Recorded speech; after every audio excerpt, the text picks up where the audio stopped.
Alrighty. Hello, everyone, and welcome back to another episode of Political Commentary.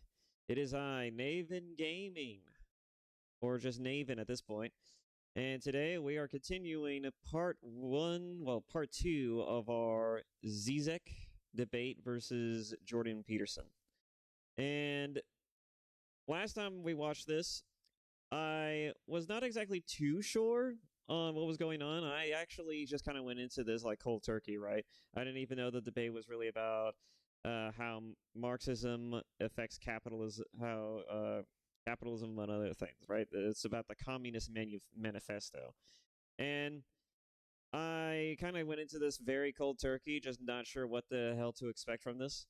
And I didn't even see that that was the agenda on the background of this debate. I've been toiling, let me tell you, toiling at this at this capture card. It has very weird settings. It has like a knob that I can mess with to alter certain things, but I didn't realize at one point that maybe I twisted the knob in a certain way to where it fucked up my audio. And so I have been trying to figure that out for like the longest time because the audio, my dear viewers, was consistently and constantly making crunchy electrical sounds, among other things, which kind of pissed me off a little bit after a while. But once I figured out what the problem was, I got around it. So yeah, here we are. Boy. Also, I pinned the guy who recommended me this video. I pinned his comment on the video on the comment section of the first video below. He's he wasn't expecting me to react to the full thing, but you know, the funniest thing about this is that I was just like, you know what? I'd rather not get snippets of it. I'd rather get the full thing. So I was just like, we'll just do it. We'll just go into it. We'll watch the full thing, and that way everybody gets the context. Because I feel like that, especially with political commentary these days, a lot of people and intellectuals, individuals get very unfairly criticized for dumb shit. Now, granted, I don't agree with everything that Jordan has ever said, but again, I've never heard anything from Jordan that has made me scratch my head and think to myself, why in God's name would you say that? Unless you're just a crazy person. You know, like I've never heard anything bad about Jordan. At least, well, I mean, I've heard, no, actually, I got that backwards. I've heard a lot of things bad about Jordan, but I've never actually seen anything that he's ever said that was bad, that was warrant of the kind of criticism and harsh, sort of like political bigotry that he gets on the daily. So much so that they made, like, fucking weird sort of jabs at the guy. I think that the biggest problem that I think people have with Jordan Peterson is just the fact that he looks at things from a very psychological sort of perspective in that kind of lens, not necessarily like he looks at the logistical side of things. He looks at things from a reasonable frame of mind, not necessarily like the more emotional aspects. In fact, he seems very detached from the emotional side of things, though it does tend to rise up within himself because he has cried when he actually gets recognized for not being an asshole. So there's funny aspects to this, but the overall, my funny gripe with Jordan is that people just criticize him very unfairly, and they gave him a very unpopular lens, a very disingenuous lens, because they don't really understand what he's saying, even though it's like the simplest fucking thing in the universe. In fact, the one person I'm having a hard time understanding is Zizek here, because and I'm sure I'm butchering his name again, because you know, if it isn't the problem with understanding what he's saying through, well, yeah, the other problem is that is that it's just a question of what he's actually saying, because I was listening to this debate, and I was trying to wrap my head around it, and I haven't rewatched it. So my memory of what he was saying still sounds more like he was basically raising like a point and a counterpoint to it. In fact, the guy who recommended me this video, like again, I pinned his comment in the comment section of the first one. Like he was trying to explain it to me, and I kind of briefly went through it, but yeah, it's I've kind of forgotten all of the things that he said in that comment now, which is hilarious. It's funny. The moment you begin recording is the moment you forget everything. It's like the power of walking out onto a stage. Like once you get set to doing something, and then the moment you actually do it is the defining moments where you make it or you break it. But yeah, anyways, this is about 5 minutes into the video already. This is a long introduction. We still have a lot more video to go. Let's just go ahead and just get right back into it. We'll just jump back to a point to where he just got done with his debate. Yes, and it's probably another train coming towards us. Thank you very much. Also, please turn on captions.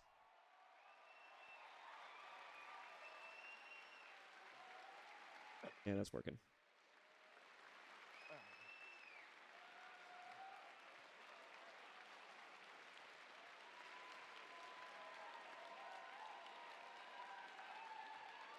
Please don't do this, because I really think that's why I hope you, Jordan, agree with it, that's why we are here engaged in this debate.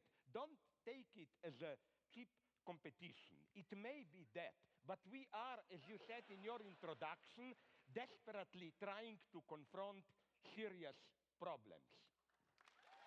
I mean, for example, when I mentioned China, I didn't mean to celebrate it. That worries me terribly. My God, is this our future? No. Sorry for this. Sorry, please. Discount, take away this from my 10 minutes. No problem. I think you can look at anything, and you can look at the good points and the bad points of it. And the same thing goes with China. China is very effective at what it does, but the things that it destroys and it leaves in the wake of its existence is honestly some of the most terrifying. I don't think there is a country on this planet that is more disturbing or just inherently disturbed than Russia and China, because they will just absolutely get up to some fuck shit if they feel like they could get away with it, especially China. I feel like China, whenever they find any opportunity to gain any type of ground, they'll take it. They'll take it regardless of the circumstances or the situation, or even if it's if it's a ethically sound thing to do. And while I don't necessarily look to China as, for morals and ethics, I do find that China's continued well, I think that China's continued war against anything that has to do with morals or ethics is something that is certainly worthy of a discussion. But yeah, that's neither here or there. One thing that I think is important to also understand and distinguish is that we talk about China, but China is not necessarily an enemy. Like China is how do I put this? China has the biggest economic and it has the biggest industrial complex of all the nations. It can produce and manufacture things faster than most people. Granted, they have to, a lot of people, they also have a shit ton of resources, but again, granted, like they have to do some pretty fucked up things to get there. But one of the interesting takeaways, though, is that a lot of people don't seem to understand the difference between what communist China, the Communist Party of China does versus the people at the bottom who are just doing their thing, right? Like, I wouldn't say that Chinese people are terrible people. I would say that the Chinese Communist Party are terrible people.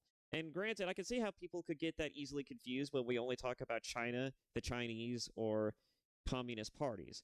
Like it's easy to kind of blur some lines there and kind of disassociate the political sort of party system of China and like it kind of blur the line between like the people and the People's Republic of China. But it's a problem that only happens because people don't have the apparently the intelligence, the wherewithal to recognize the difference. And normal everyday people are not asking for people to essentially like say again, concentration camps for Uyghurs and among other things. Like they're not out here basically demanding shit. That's just something that happens as a result of the party, the Communist Party's interests, wanting to do certain things to certain people. We can't really blame, an entire nation and an entire line and heritage, as well as just again, we can't blame actual Chinese people for problems that that the Chinese government does. It's a brain dead argument, and I don't know who makes those kind of comments, but they probably shouldn't be out here making political statements if they are. Anyways, that's just my 2 cents on that. No problem. No problem. Dr. Peterson, 10 minutes to you to reply.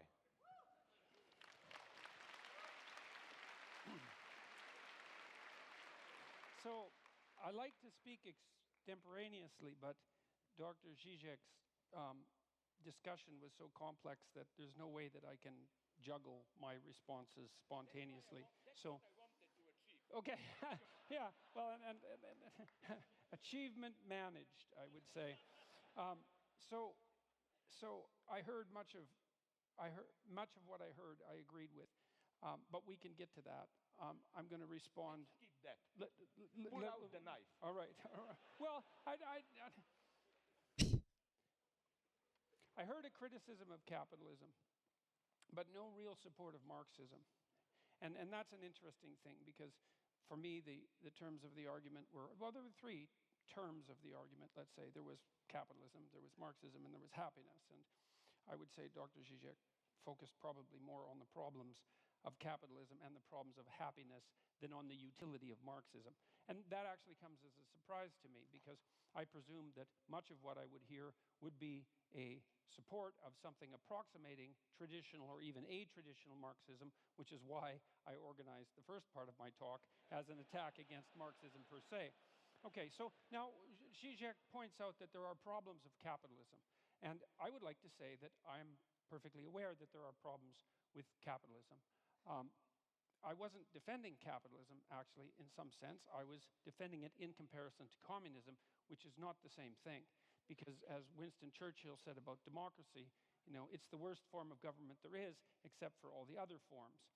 And so you might say the same thing about capitalism, is that it's the worst form of economic arrangement you could possibly manage, except for every other one that we've ever tried. And I'm dead serious about that. I'm not trying to be flippant. I mean that it isn't obvious to me when Dr. Zizek is speaking in more apocalyptic. Also, these things are all very relative. Like you hear it all the time. Everybody says that, oh, this is the worst generation of our time. This is the worst time period to be born in. I can't believe these are problems we are experiencing right now. It's not that bad. All right. Even today, things are not that bad. All right. I mean, as much as I complain about the fact that I got stuck in my house for 5 years and the sheer economic displacement of most Americans and a few other fucking things that I'm sure that have been lost on me, especially our fucking healthcare system, as I have quickly became and terrifyingly aware of now. This is not the worst time period we have ever lived in. All right. Go back to biblical times. That was probably it. That was probably the dark ages of mankind, but we have rose above that. We are actually a lot better now than we've ever been. And in fact, I would say that if you really want to play life on a hard difficulty, especially if we're talking about economics, the Great Depression was a very terrible time for most people, most Americans. Your grandmother and grandfathers could tell you horror stories about that time period. Like, some of the things that I've heard that my grandmother had to do in order to basically, eat a somewhat reasonable and healthy diet is hilarious and also pretty fucking sad. Like, I've heard of things like of cheese and peas and some other weird shit, but it's like I've only heard these snippets out of context, and so I kind of don't remember most of it. But it's just like, like they would tell me about like, oh well, like when my parents would tell me about what my grandmother had to do in order to survive during the Great Depression, it's like, oh, your grandmother had to survive by, eating cheese and peas and by working multiple jobs and among other things. It's like, well, yeah, that sounds pretty fucking weird, right? Not only that, but there wasn't a whole lot of like like ability to buy certain things, and a lot of things were just inflated. Like people were practically not living in houses; they were living in apartment complexes, as well as dilapidated buildings and a few other things. Right? It was a very sad time for most people to make to make ends meet, but people managed to pull through it. I think it's the same thing with today. I think any problems that we suffer with right now, we could easily pull through it today. It's just a question of how do we tackle it and who do we have to put in charge to be able to tackle that issue, appropriately and promptly. Like the problem we're having right now is that people are too fucking dumb to, like know what is and isn't like a good idea or even a sound strategy. And most people care more about feelings and wishy-washy stupid shit than actual, problem solving, right? No, there are no critical thinkers of our time and generation, so we have to actually come up with the solutions ourselves, and we have to appoint the right people in charge in positions to be able to do that, right? But we don't know how we're supposed to do that when nobody knows what a plan looks like. So, how do you do that? Well, the way I'm looking at it right now is that the only way the country is ever going to pick itself back up and get itself fixed is if somebody just decides, you know what, I'm going to just take over the system. Like, if you thought Donald Trump was bad, like, at some point, someone is just going to have to walk in and be a bigger bull in the China shop and just be like, you know what? I'm taking everything about this and I'm crashing the party. Only this time, they don't do it the way that Trump did it, which is that he just bulldozed through the glass door and then started breaking all of the fine china. No. He's gonna masquerade himself. He's gonna come in like a customer, right? He's gonna come in like your average everyday Joe. He's gonna be looking at all of the china. He's gonna be seeing all of the nice decorative, traditional looking sort of like plates, cutlery, and among other things, right? He's going to be gazing at all of the nice silverware that is on display. He's going to be looking at everything. And then once he gets an understanding and size of how all of this stuff like looks and where it all comes from, he's going to systematically and utterly destroy and tear down every single one of it, and he's going to literally tackle every problem by simply doing the utmost, which is that he's going to be balls to the walls. He's going to be he's probably going to be unhinged about it too. Like, I'm not kidding when I'm saying that the only way this country is going to survive, that the only way things are going to get done eventually, is somebody just decides, you know what, I'm just going to fix it myself. And so they slowly work themselves up into a position where they have that kind of power, and then they go completely, like they go completely mask off. They go completely just like, I'm going to fix this situation now, and they're going to just do it. Right? And they're not going to care who they have to backstab, betray. They don't care how many people they have to step over. They don't care how how they have to do it, as long as it gets done, right? It's going to take somebody like that to be able to do it. Because that's the only way I'm seeing this logically working out. Because we have too many fucking corrupt officials in office. We have too many lobbyists. And we have too many people who are all too willing to stab each other in the back anyways, as well as just sit on their hands and do literally nothing. So it's like, well, who's going to fix it? Well, if nobody else is going to do it, I guess I'm going to do it. And if they're going to bitch and whine about it, well, fuck them, right? If you're not with me, you're against me type of mentality. And so that's what they're going to do. They're going to just start fucking it. They're going to fuck it all the way to the point to where everything gets fixed, and then they're going to be like, well, I'm going to die now. Peace. I shall become a martyr. You can all thank me in the history books. And that's usually how this shit works out anyways in history as well. So I wouldn't be too surprised. But yeah, like, this country's fucked. This country's fucked. The people is fucked. Everyone's fucked. Anyways, that's a bit of a tangent. Let's move on. Capitalism is that it's the worst form of economic arrangement you could possibly manage, except for every other one that we've ever tried. And I'm dead serious about that. I'm not trying to be flippant. I mean that it isn't obvious to me, when Dr. Zizek is speaking in more apocalyptic terms, it isn't obvious to me that we can solve the problems that confront us. And it's also not a message that I have been purveying that unbridled capitalism per se, as an isolated, what would you say, social economic structure, actually constitutes the proper answer to the problems that confront us. So I haven't made that case in any of the lectures that anything I've written or any of the lectures that I've done, because I don't believe it to be true. He said, well, what's the problems with capitalism? Well, the commodification of cultural life, all life, fair enough. There's something that isn't exactly right about reducing everything to economic competition. And Okay. One other point is that Cyberpunk also hits that part on the head very easily.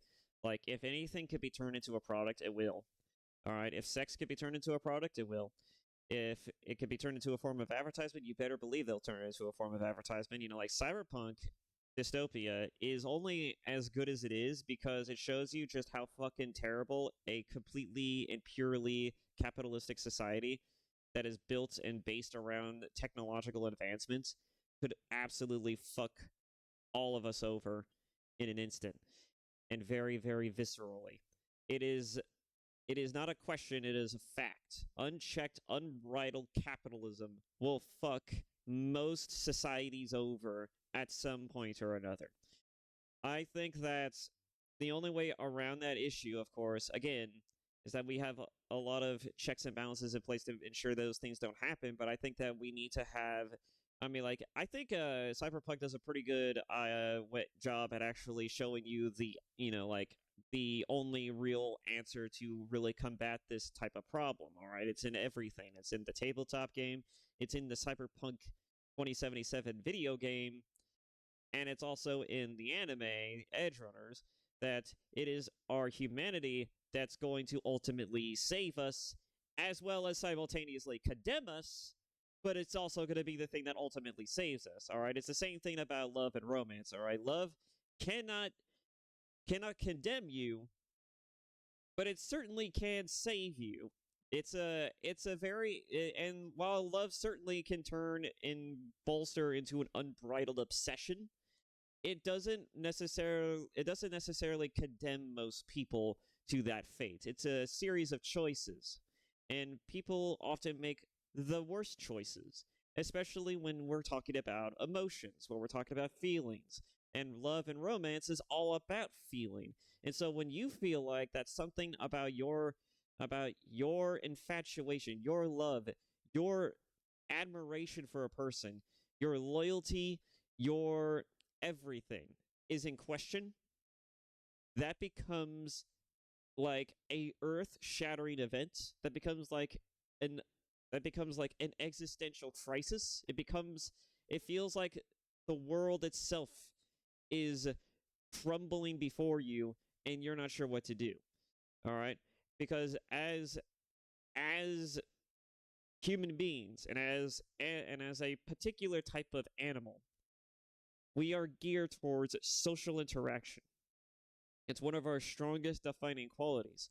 And so when we have an entire sapient species of apes that basically champion their intelligence above all else and have the capacity to feel a wide range of emotion, and that becomes a conflicting issue, we're going to make terrible decisions.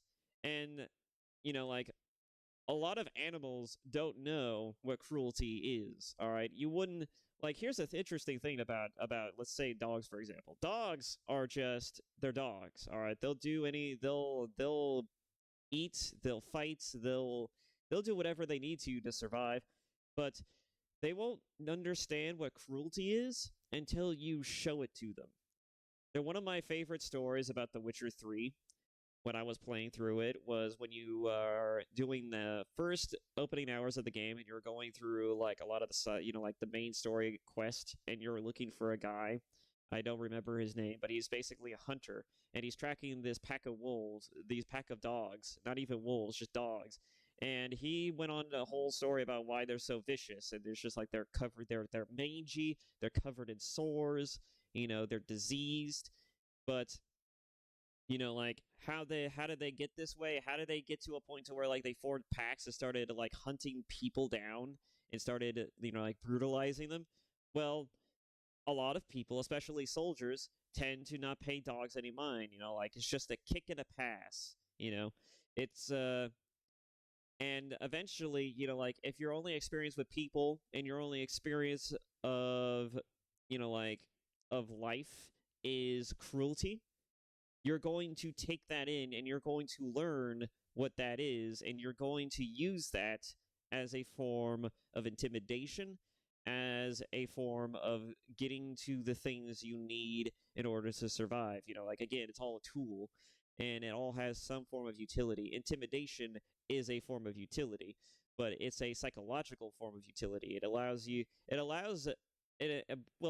want to get too bogged down into this, but essentially, like these dogs hunted in packs and they hunted usually stray targets. And they did this not because they liked to do it. Well, actually, they probably did. They probably did. They probably did enjoy it. They probably enjoyed it because they learned how good it was to be on the other end of that foot. So they learned what cruelty is, and so they use that cruelty against humanity. Like, and the same character makes an excellent point. It's just like, like when Geralt questions like it's just like dogs are more dangerous than wolves. I find that hard to believe. And he should, and like then he goes on that explanation, and he's just like, yes, dogs definitely learn a lot from us. And then he's just like, yes, they do. They learn a lot from us. Why not cruelty too? And it's like that is such an excellent point because they didn't become dangerous out of nowhere. They became dangerous because enough people didn't pay them any mind and they treated them like garbage to the point to where like they started taking all of that information in and they just started using it against us at one point. And that's the same way I look at most situations that we're experiencing in real life. A lot of people are taking a lot of the cruelties, a lot of the terrible hands they've been dealt, and are using it against other people. Like it's the same sort of thing. It's the catch-22 of society. It's like, oh, well, you're going to do bad against me. I'm going to do bad against you. It's the, like an eye for an eye, a tooth for a tooth. It's all of the things. And, like, I feel like that at some point we need to just address the elephants in the room, which is that everyone's fucked. And we're not on a race to see who is the most fucked. All right, everyone's fucked in their own ways. I've had people try to argue with me like, "Oh, your life isn't that bad." Like you at least have a home and a life to go, like to go back to. I never had any of that. And it's like, yeah, that's really cool for you, champ, except I don't necessarily care, and I also have my own problems that, yeah, maybe a little bit, not as bad or as significant as yours, but granted, they're my problems. I'm not over here trying to tell you about how, oh, your problems are not as bad as my problems, all right? You're the one being a fucking dickhead about it. Don't leverage your problems against mine and expect me to give a shit afterwards. It's not going to it's not going to make me feel more ingratiated towards your plight, your pleas. It's kind of the ass backwards argument of just like, oh yeah, we've all have it, bad, right? Like I got stuck in my house for 5 years. You got stuck in your house for 5 years. That's nothing, all right. I didn't get stuck in my house. I had no house for 5 years. It's like, well, good for fucking you. You want a cookie? I'm glad you survived, but it's like, I did. What was that supposed to? What is that point supposed to serve? Do you have something else you would like to add to the conversation? Would you like to enlighten us about what you had to do in order to survive? Did you learn any useful skills or talents as a result of having to survive off of literally nothing? Is there Do you want to add something to the conversation, or do you just want to fucking have a boneheaded debate about, oh, well, my fucking plights and issues trump your plights and issues? Like, is this where we're going? Is this the kind of argument we're about to have? We're about to have an argument about, like, oh, well, my problems are more problematic than your problems. Like, is this where we're going? And so this is why I rarely ever engage in intellectual arguments, even with some of my own friends, because they're just this boneheaded about certain things. It's like, yes, I get the fact that you have probably a particular lens or nuance to look at this issue or this particular problem, but it's like, you don't need to tear other people's points down to accomplish the same fucking thing. It's like, you could just agree to disagree, or you could just agree and be like, but also, like, there are ways around this issue that you do not need to be an insufferable dick about, right? There's no need to be a complete fucking douchebag. I like debates, I love having them, but my god, is this generation of human beings just sorely incapable of being able to foster and be able to hold a conversation. And mind you, I could barely hold a conversation, and that's because I have a persecution complex. All right, I'm not joking when I make these examples. I've seen these examples. I've been on the other end of them. They are not fun, and I hate that shit with a fiery passion. So believe me, the last thing I want is to have my persecution complex, that weird sort of like I wouldn't say lisp, but it's just like that weird tick in my brain to just suddenly shut everything down, and it's like, he's going in this direction. I feel it. There's a pattern here. Pattern recognized. I'm shutting up now. System shutting down. I can't think anymore. That's it. It's the reason why I have a complex. It's because people are too quick to point fingers and be like, oh, you just don't understand. Like, I have it worse, all right? I have better authority on the subject than you. And it's like, why are we comparing our traumas like it's somehow it's the only thing that matters? It's like, there are multiple directions we can look at the conversation. That should be something to celebrate, not something to condemn. I don't understand what's going on here. Anyways, I'm getting sidetracked. I'm sorry for the ramble, but I had to get that one off my chest because it's just so stupid. Why can't you just accept the fact that people have different lives and just move on? Just add to the conversation. Stop trying to take away from other people's experiences, you fucking tard. God. Anyways, moving on. He said, well, what's the problems with capitalism? Well, the commodification of cultural life, all life, fair enough.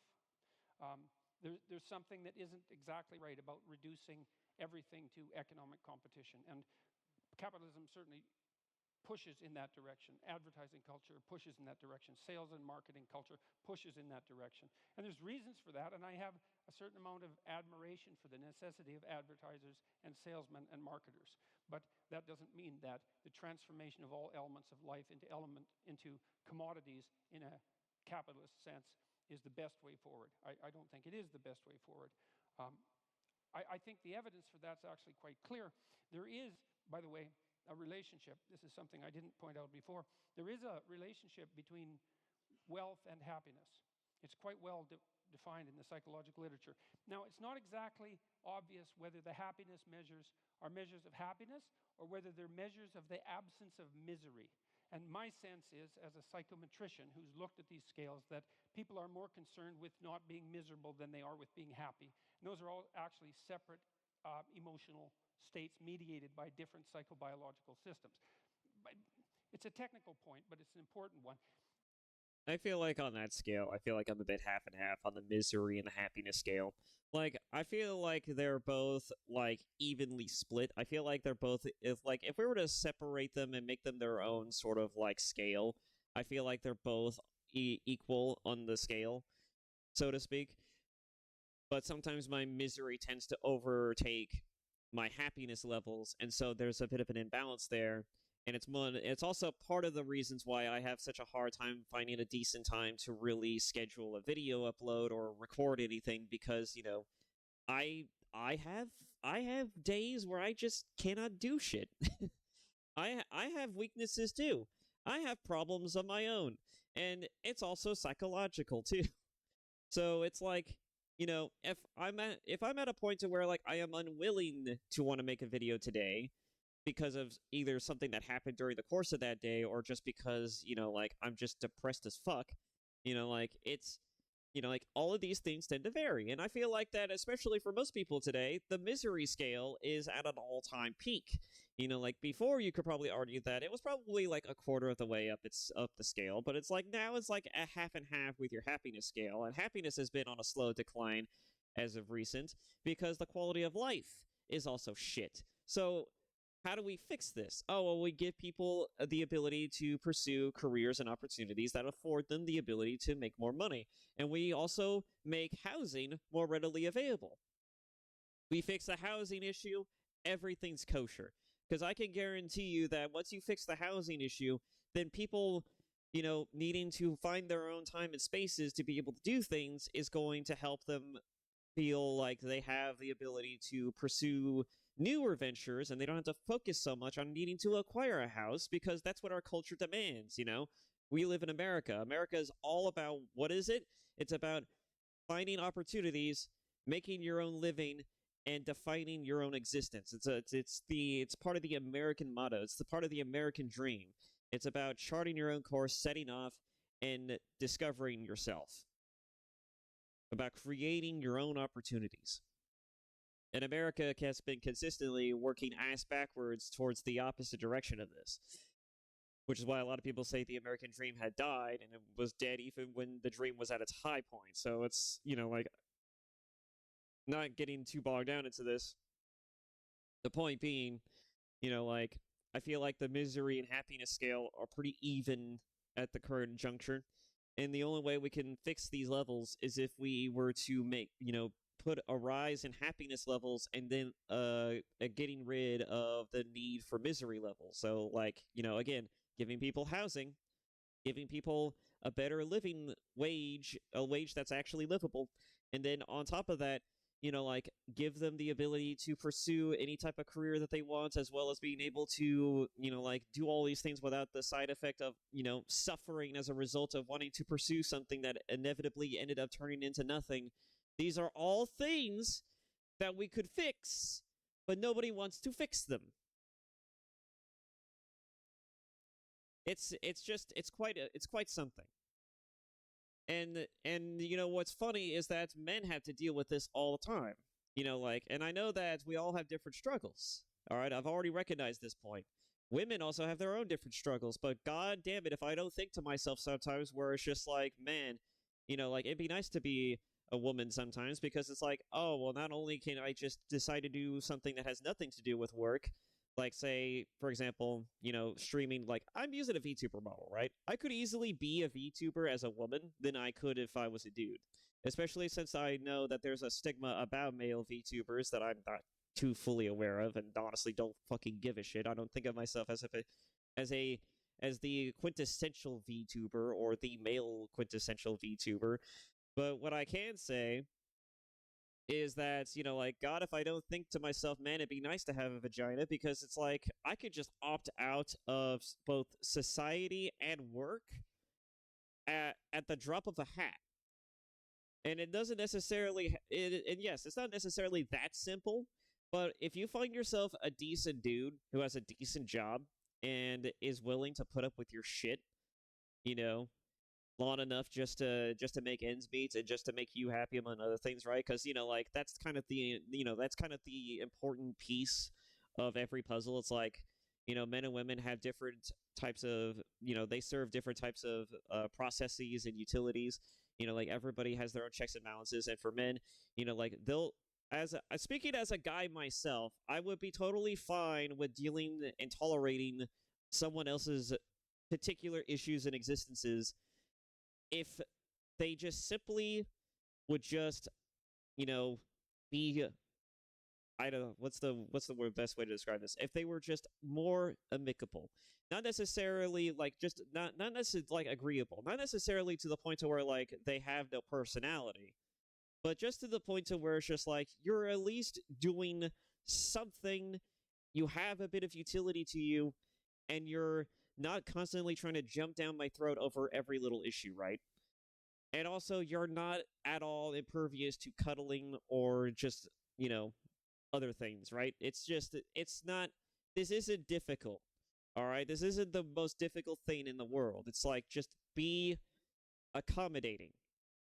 But for some reason, women have this chip on their shoulder where they feel like that being accommodating is like the worst possible fucking thing. It's like losing your place in life. It's like losing the argument. It's like it's not an argument. It's just you could either be of some use or you could just choose not to be, right? And I don't understand what it is with the obsession about wanting women to work necessarily. Like, I get that women should have the ability to work. I get that women should be able to pursue career paths, among other things, and they should have every opportunity to do these things as well. You know, but it's like, like if they decide to want to settle down and do all these other things, why is it necessary to shame people who want to do that? Most women, if given the option, would rather just settle down anyways.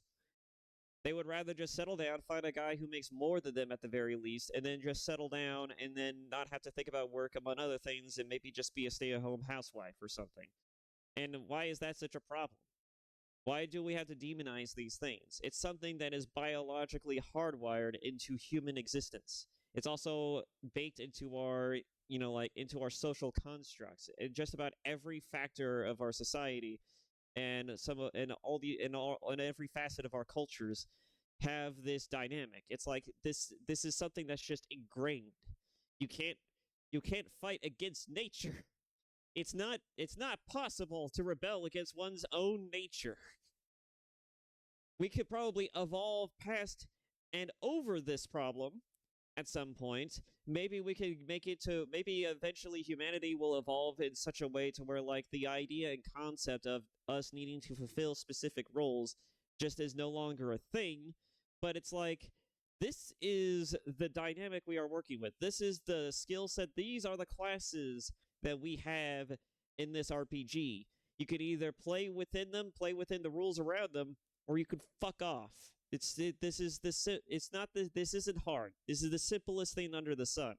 You could either choose to use the things that you were skilled that you were specced into and you were born with, and you could use them appropriately, or you could just choose not to use them at all and do something else, or you could just choose not to do anything and just fuck off. Just peace the fuck out. I don't know what else to tell you. It's I Anyways, I'm not gonna get I'm rambling again. Moving on. I keep rambling. I need to stop rambling. I'm gonna let this go for a little bit. Happy. And those are all actually separate emotional states mediated by different psychobiological systems. It's a technical point, but it's an important one. There is a relationship between absolute level of income and self-reported lack of misery or happiness. And it's pretty linear until you hit, I would say, something approximating decent working class income.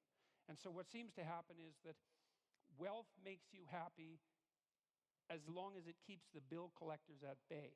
Like once you've got to the point where the misery is staved off as much as it can be by the fact that you're not in absolutely economically dire straits, then adding more money to your life has no relationship whatsoever to your well-being. And so it's clear that past a certain minimal point, additional material provision is not sufficient to, let's say, redeem us individually or socially.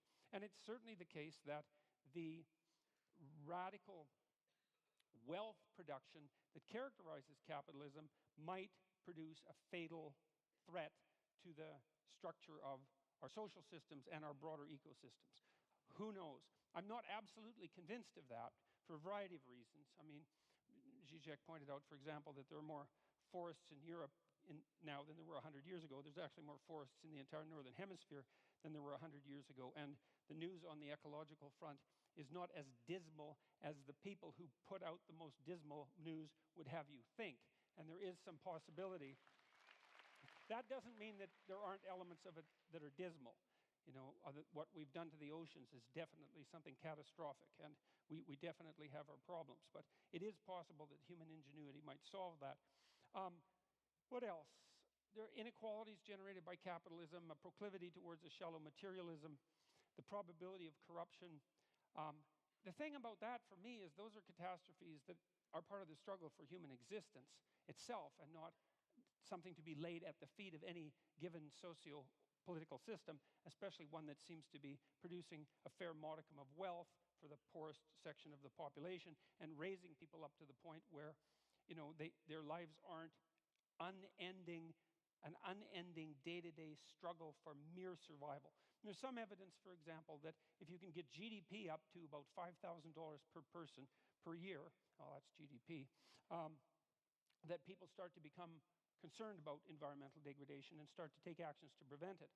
And so there is some possibility that if we're lucky, we can get the bottom billion or 2 billion people in the world, or 3 billion as the population grows, up to the point where they're wealthy enough so they actually start to care enough about the environment so that we could act collectively to solve environmental problems. Now, you might say, well, by that time we'll be out of Earth. You know, we'll have exhausted the resources that are in front of us so desperately that there's no hope of that. But I would like to remind you of a famous bet between Julian Simon and the biologist at Stanford who wrote, Paul Ehrlich, who wrote The Population Bomb. They bet, Ehrlich, who thought we were going to be overpopulated by the year 2000, bet Simon that by the year 2000, commodity prices would have increased dramatically as a consequence of evidence that we were running out of material resources. They made a famous bet over a 25-year period, and Ehrlich paid off Simon in the year 2000 because commodity prices went down and not up. And so there is no solid evidence that the fact that our population is growing, and will peak out, by the way, at about 9 billion, there's no solid indication that the consequence of that is that we are, in fact, running out of necessary material resources. And so it's a danger, but it's not a danger that's proven. And there is some utility in considering that the addition of several billion more brains to the planet, especially if they were well-nourished brains, as they increasingly are, might help us generate enough problem solvers so that we can stay ahead of the looming ecological catastrophe as our population balloons outwards. Now, we're going to peak at 9 billion. It's not much higher than we are now, and it looks like we might be able to manage it. In regards to the population arguments, the funny thing about population is that a lot of people have been saying that a higher population is going to fuck us over, and it's like, I mean, yeah, that's true, but it's like, I don't see that being a problem at the current moment because we're not having a whole lot of sex as we used to. We're not having a whole lot of the hanky-panky, the coitus, as one would say, because, you know, it's just kind of dangerous right now to do it. As I kind of pointed out in my previous video, my first part of this debate, but it's like, yeah, it's just dangerous right now to be engaging in that sort of activity. And, you know, as much as people would like to be able to get married and all these other things, the stigmatization of, particularly with men, is a hurdle that women have to overcome first, and have to kind of, like, they have to be confident enough that the person that they're with isn't a piece of shit. And that's a tall order for a lot of dudes, because a lot of dudes, their ideas of how to get with women is, I mean, it's no different than being kind of predatory. It really is. It's like, oh, you're kind of creepy because you don't know how to talk to people, and the way you talk to, and the way you've been talking to me and you've been trying to flirt with me in particular is just kind of weird. And it's just like, well, yeah, most people are fucking awkward. Most people who don't have any game are typically fucking awkward. You know, it takes probably years and months of rejection to really get to a point to where, like, you understand the game. And even then, do you want men to understand the game when they could just so easily abuse it? I mean, just look at celebrities. Look at the highest paying earners of our society. They don't have to try very hard, and even when they do things that might be creepy, they're just like, well, I just learned from that experience, and then they just try not to do that again. Like they find the necessary line, the line, and when they see the line, they just play in and around that line to not go too far off into the deep end and potentially drown in their own stupidity. It's the like because they said something stupid. It's just the way of the game. And women will consistently and always, bend the rules, and like they will bring down, let's think of it like limbo, right?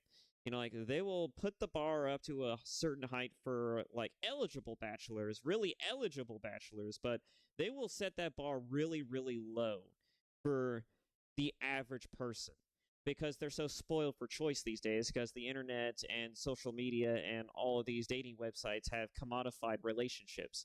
And so the bar is set very low for most average dudes. And so most of them can't even bend their backs and be flexible enough to be able to even like shimmy under that piece of shit. So what do? Well, they get better at it. They start drinking a lot of milk. They start adapting. They start trying to be a bit better at understanding the game, and they just improve. They just try to improve, and they just try to do better. They try to find, techniques and skills that will allow them to do this, accomplish this objective in ways that simply bending your back simply won't be able to do. And so men that are on the average scale and below have to jump through considerable hoops in order to get to the point to where they need to be in order for you to even notice them, as well as just recognize that they exist. All right. And when it comes to these higher earning, better looking individuals, these chaps at the top, they're consistently always having the rules changed in for them, and so they don't have to play nearly as hard as the rest of us. And with that being the case, like when you understand the game that's being played, that's where everything is, like that's where rules stop to matter and you could just start gaining. All right, once you understand the game, everything is just about what do I need to say and do in this moment in order to get to where I want to go, which is usually the bedroom. Well, all I have to do, once I understand the particular game that's being played here, is say all the right things, do all the right bells and whistles, and display a level of character and discipline that is comparable to the female in question, and then bing, bang, zoom, I'm in the bedroom.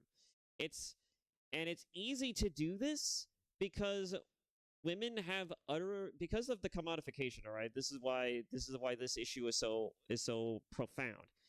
The commodification and the window shopping of relationships has completely nuked women's ability to discern what is and isn't a decent human being.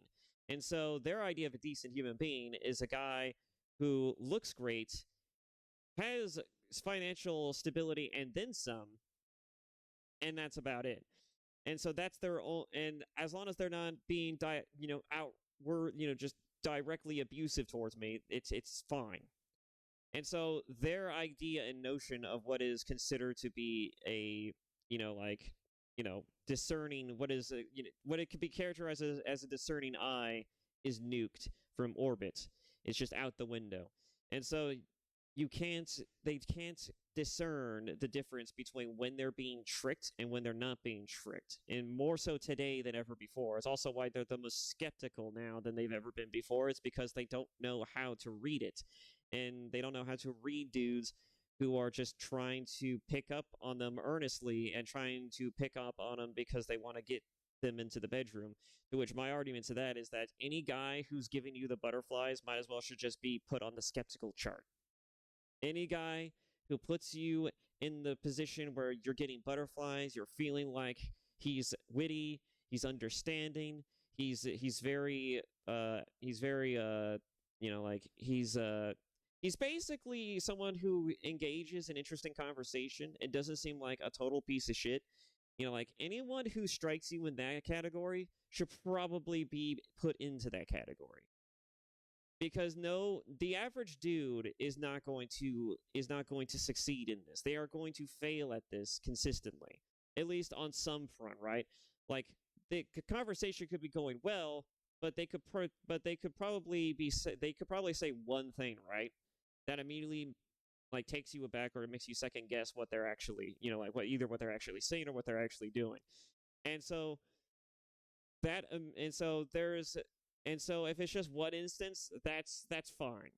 It's not too bad. But if it's like multiple occurrences, then there's definitely a problem here. But again, like as long as the problems aren't too profound and they're not too significant, it shouldn't be that big of a detractor. Like if a guy just came up in a conversation, you ask them, "What are you into?" and they're just like, "Oh, I like Warhammer. I like 40K. I like to play video games as a hobby." You may not like or even agree with the fact that they have this hobby, but you could probably just chuck it away and just be like, you know what? That's fine. A lot of people are into that shit. Let the guy do whatever the fuck he wants to do, right? It's not the worst thing that the guy could possibly be into. At least if I were to date this guy, he won't be actively trying to beat my head against the fucking wall, so to speak. So, yeah, as long as the things that they say that you don't like aren't as anything as egregious as like, like, oh, I like to beat women in my spare time. I like to do terrible shit. I often think about wanting to engage in homicidal intent. Like as long as they're not outright saying some out of pocket shit, some really erroneously dangerous shit. They're not. It's not the worst fucking thing. And granted, no one's really gonna say shit like that either. But it's just like if a consistent, because it's gonna show up more so in the form of like, do they consistently lean in this direction? Like going back to the argument, okay, you're into 40K. That's great. Would you live in that universe? Yeah, I would like to live in that universe. Why? Because then I could do whatever I want, right? I mean, like, so I could easily become an Inquisitor, and then I can lord my power against anyone. Okay. Why would you want that? Because if I have the ability to lord my power against anyone and I can just engage in exterminatus whenever the fuck I want to, then that means I could do anything else that I could possibly want to. It means everybody has to kowtow to me. It means everybody has to bend over backwards. It means that I have the most power, and as long as I continue to align with the powers that be, I will have the most success, the most prosperous, and the most peaceful life in existence in the Imperium. And not even rogue traders can really argue with that, because rogue traders have to still have to actually work and do shit in order to maintain their own power and individuality. So I just have to be agreeable, and I will just be set. Nobody will pay attention to the shit that I do. And it's like, yeah, I think you're kind of missing the point here. I think there's something highly questionable about this train of thought. Like, it's about the levels of which they are willing to engage in depravity that we should be looking at, and not necessarily the fact that they are engaging in the depravity in general. Like, and mind you, 40K is not. If hobbies are not depraved unless the hobbies are sexual in nature. Like, it's one thing to have a fetish, it's another thing to make that like your sticking point, like your personality trait, like, kind of like how everybody makes being a ethnicity and a specific sexual orientation a type of personality leaning.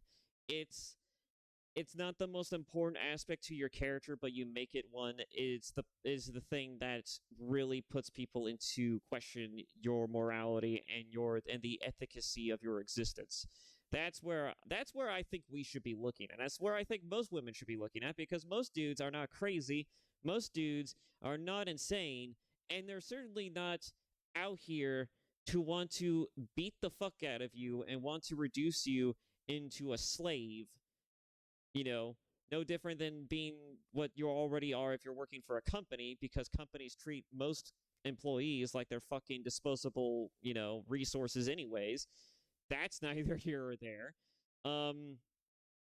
Like, it's you could just if you just exercise a level of logic and reasoning, and also just understand that, like, there are levels to this, there are layers to this, and knowing what questions to ask and how to ask them is going to help you weed out the truly degenerate and disgusting among our society from the rest of the fine diamonds that are around us. Just weed out the chaff from the jewels of our society. Anyways, I'm rambling again. Jesus fucking Christ. I'm sorry. I'm literally just on a ramble streak today. Anyways, let's just get back into it. Jesus Christ. I'm just gonna let it go. I'm just gonna let it go. I'm gonna let it go for at least an hour. Might help us generate enough problem solvers so that we can stay ahead of the looming ecological catastrophe as our population balloons outwards. Now, we're going to peak at 9 billion. It's not much higher than we are now, and it looks like we might be able to manage it. The other thing is that I didn't hear an alternative really from Dr. Zizek. He admitted that the rise to success of the Chinese was in part a consequence of the allowance of market forces, and decried the authoritarian tendencies, and fair enough, that's exactly it. It also seemed to me that the social justice group identity processes that Dr. Zizek was decrying are, to me, a logical derivation from the oppression narrative that's Sorry, I was doing a text. presupposition of Marxism. So there, I never heard a defense of Texting Marxism my folks. in that part of his argument as well. And so for me, again, it's to ask what's the alternative. I also heard an argument for egalitarianism, but I heard it defined as equality of opportunity, not as equality of outcome, which I see as a clearly defined Marxist aim. I heard an argument for a modified social distribution of wealth, but that's already part and parcel of most modern free market states, with a wide variation and an appropriate variation of government intervention, all of which constitute their own experiment. We don't know how much social intervention is necessary to flatten the tendency of hierarchies to become tilted so terribly that only the people at the top have everything and all of the people at the bottom have nothing. It's a very difficult battle to fight against that profound tendency, much deeper than the tendency of capitalism itself, and we don't exactly know what to do about it. So we run experiments, and that seems to be working perfectly reasonably, as far as I can tell. Let's see. Well, I'll close with this. Capitalism in the free market, well, that's the worst form of social organization possible, as I said, except for all the others. There is a positive relationship between economics measured by income and happiness, or psychological well-being, which might be the absence of misery. I certainly do not believe, and the evidence does not suggest, that material security is sufficient. I do believe, however, that insofar as there is a relationship between happiness and material security, that the free market system has demonstrated itself as the most efficient manner to achieve that, and that was actually the terms of the argument. So thus, if it's capitalism versus Marxism with regards to human happiness, it's still the case that the free market constitutes the clear winner. And maybe capitalism will not solve our problems. I actually don't believe that it will.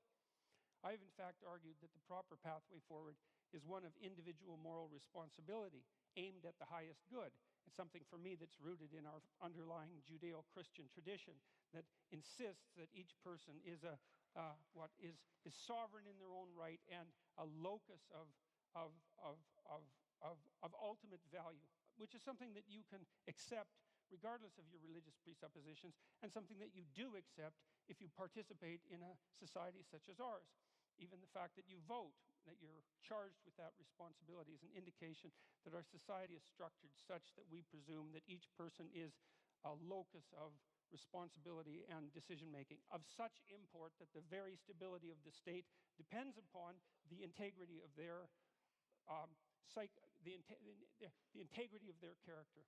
And so what I've been suggesting to people is that they adopt as much responsibility as they possibly can in keeping with that, in keeping with their aim at the highest possible good, which to me is something approximating a balance between what's good for you as an individual and what's good for your family, in keeping with what's good for you as an individual, and then what's good for society in the larger frame, such that it's also good for you and your family. And that's a form of an elaborated, iterated game, a form of elaborated cooperation. It's a sophisticated way of looking at the ways society could possibly be organized, and I happen to believe that that has to happen at the individual level first, and that's the pathway forward that I see. And so that's my 10-minute commentary.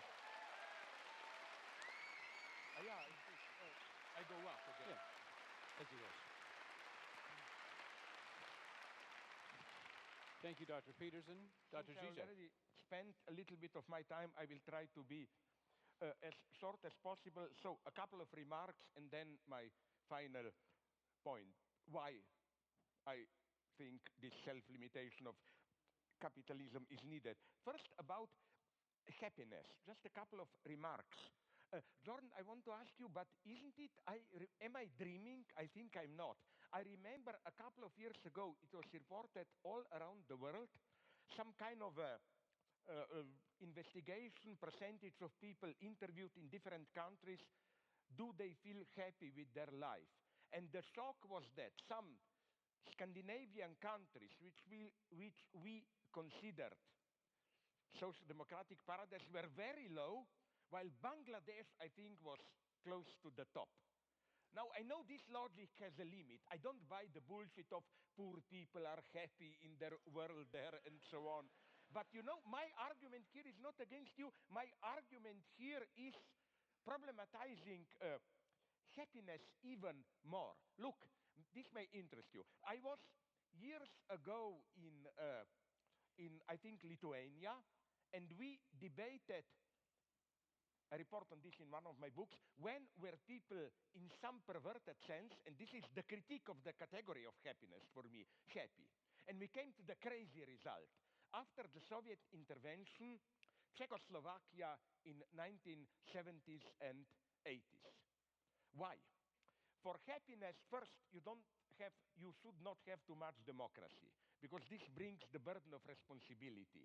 Happiness means there is another guy out there, you can put all the blame on him. And as the joke went in Czechoslovakia, if there is bad weather, a storm, oh, this communist screwed it up again. That's one condition of happiness. The other condition, much more subtle one, is, and this was done in Czechoslovakia, those dark times after Soviet, the life was relatively moderately good, but not perfect. Like, there was meat all the time, maybe once a month there was not meat in the stores. It was very good to remind you how happy you are the other time. Another thing, they had a paradise which should be at a proper distance, West Germany, affluence. It was not too far, but not directly accessible, you know. So it was, so maybe in your critique of communist regimes, I agree with you, you should more focus on something that I experience of, you know, don't look only at the terror, ultimately totalitarian regime. There was a kind of a silent, perverted pact between, at least in this late, a little bit more tolerant, but I still oppose them, communist regimes, between power and population. The message was, leave us the power, don't mess with us, and we guarantee you a relatively safe life, employment, private pleasures, private niche, and so on and so on. So I am not surprised. But again, this is not for me the argument for the communists, but against happiness. That, you know, people said when the wall fell down, what a wonder in Poland. My God, like Solidarność, which was prohibited a year ago, now triumph at the elections. Who could imagine this? Yes, but the true miracle, in a bad sense for me, was 4 years later, democratically ex-communists came back to power.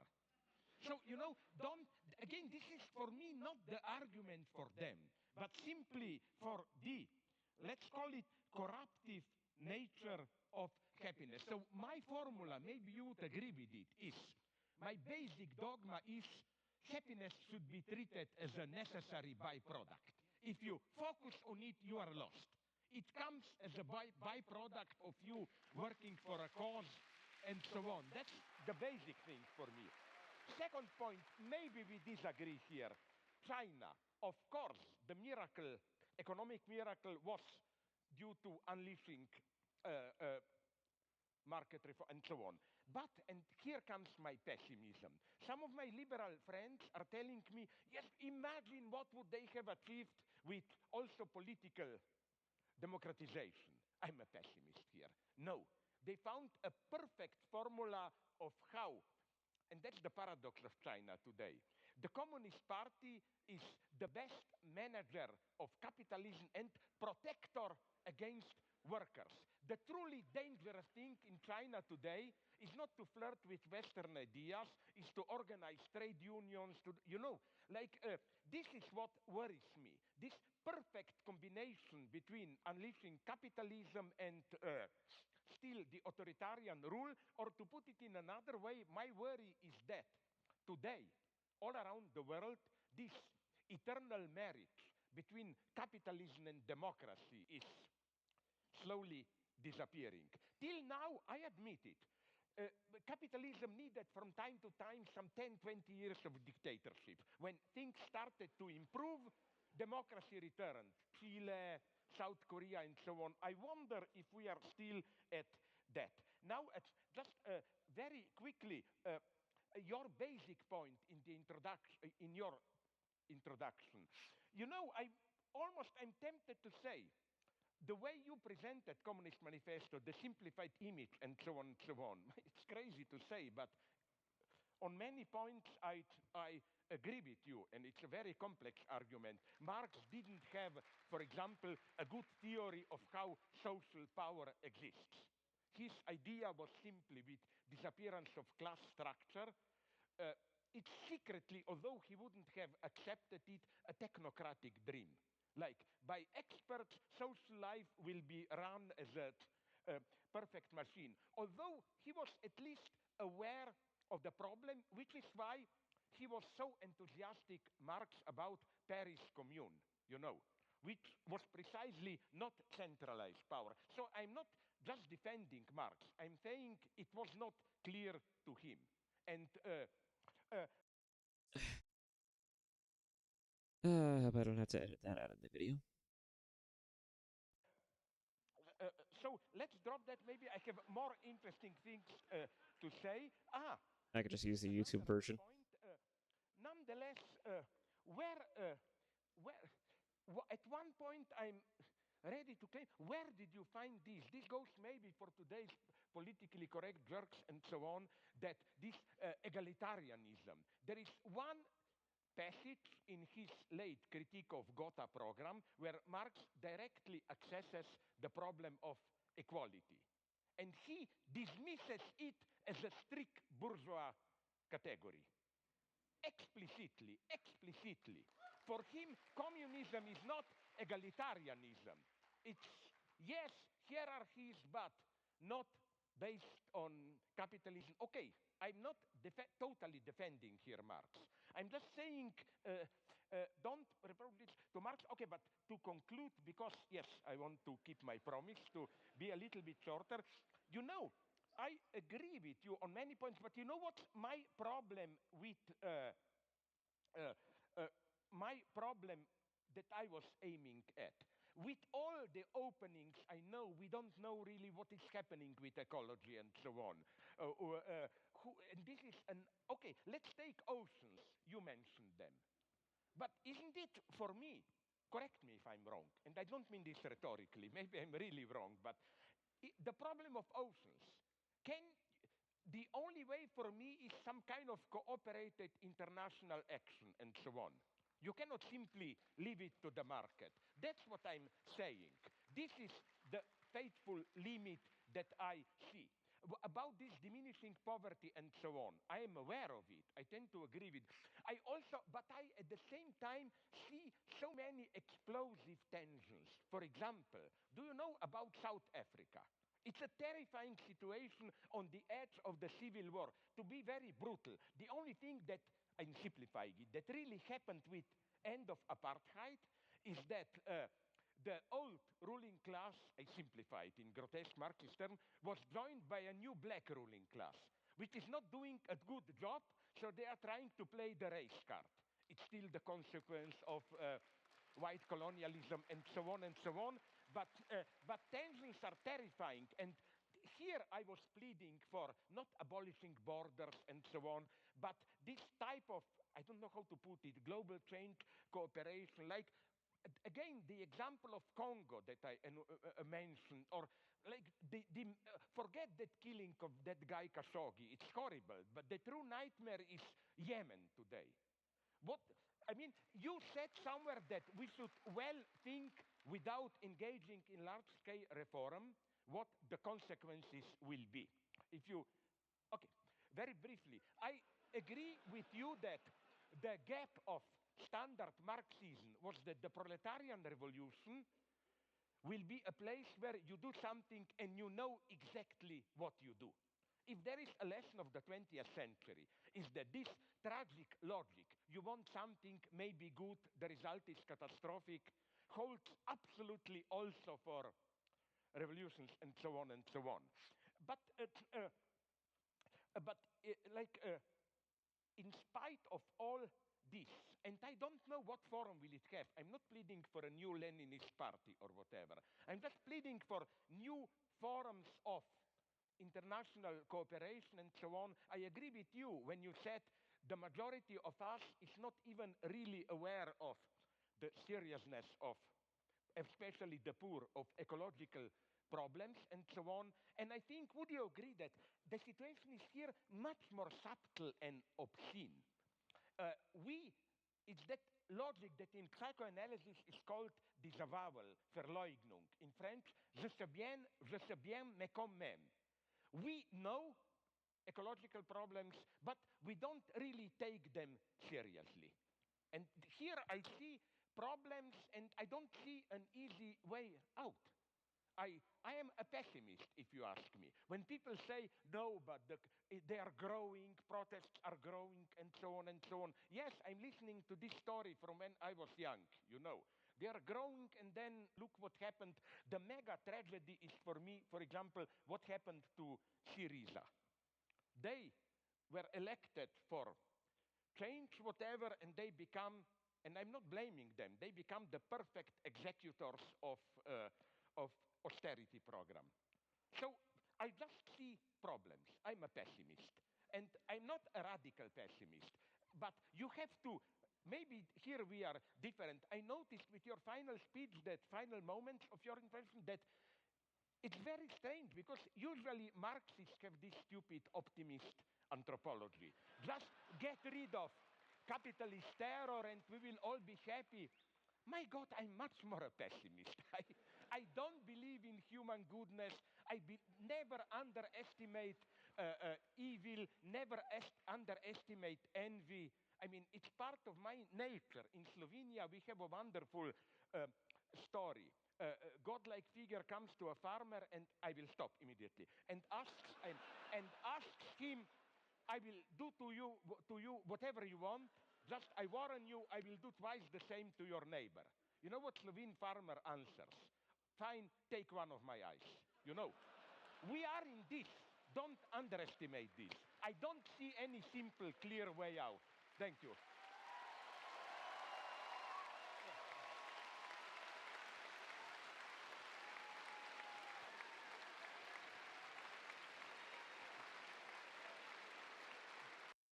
No, there isn't really a simple, clear way out. It's just a question of, like, well, what are we going to do to get ourselves out of this funk?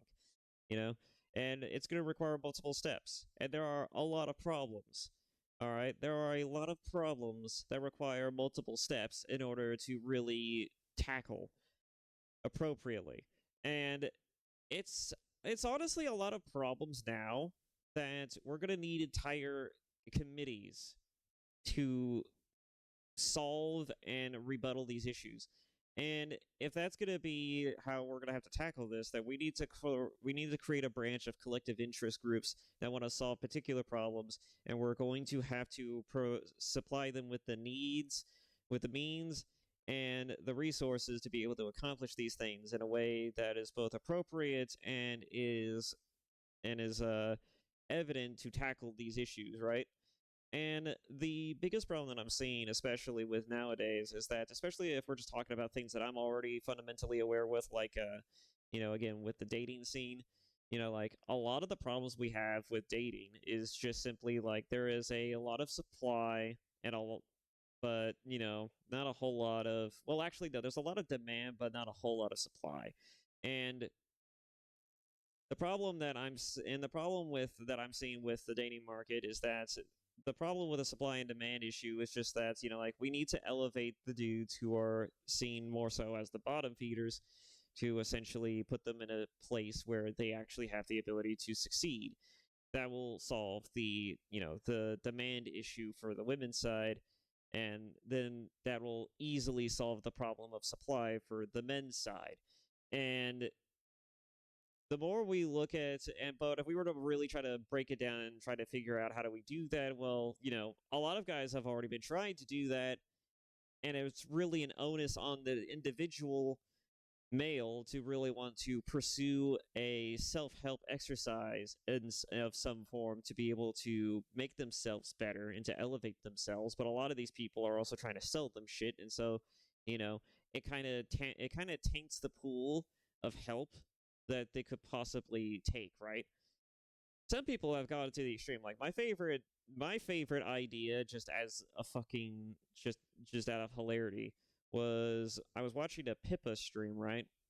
I was watching a Pipkin Pippa stream, and one of the things that she said was like they should start issuing government mandated girlfriends, and I thought that's a stupid fucking idea, but it's just dumb enough to actually happen, and I would love to see how that would happen.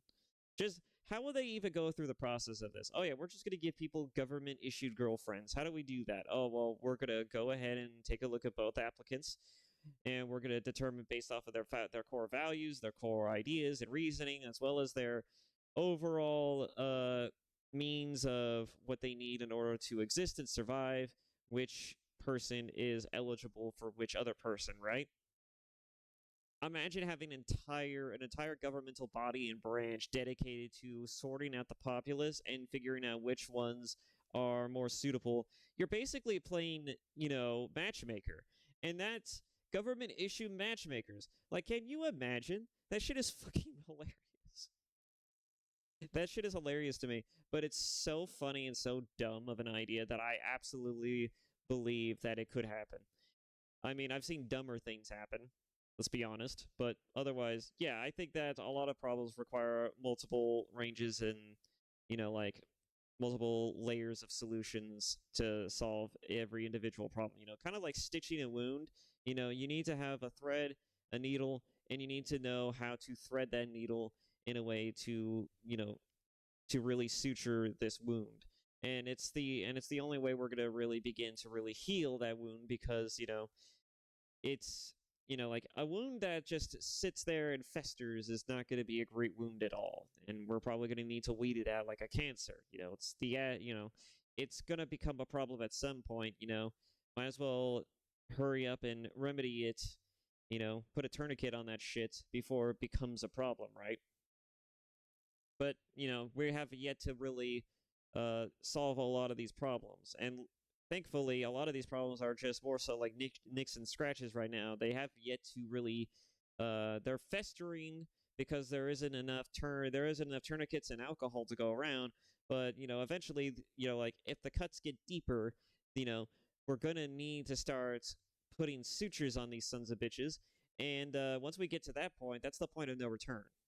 All right, that's when shit's gonna hit the fan. That's when things are going to explode in a direction that is going to be out of everybody else's hands if it's not addressed beforehand.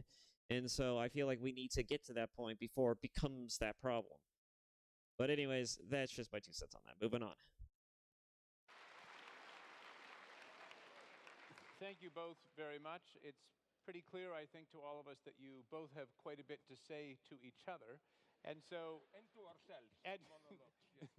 and so I think before we jump to some audience questions, I thought it would be nice to give each of you a chance to ask a response or ask a question or two from each other. So starting with you, Dr. Peterson. Maybe you want simply to counterattack. It wasn't fair. Oh yeah, and the overall point I was trying to make with the government issue dating thing also is that I didn't bother mentioning was that it's a stupid idea, but at least it's an idea that has some utility, right? It has some functionality, right? I mean, if people aren't going out of their way to find themselves suitable mates, right?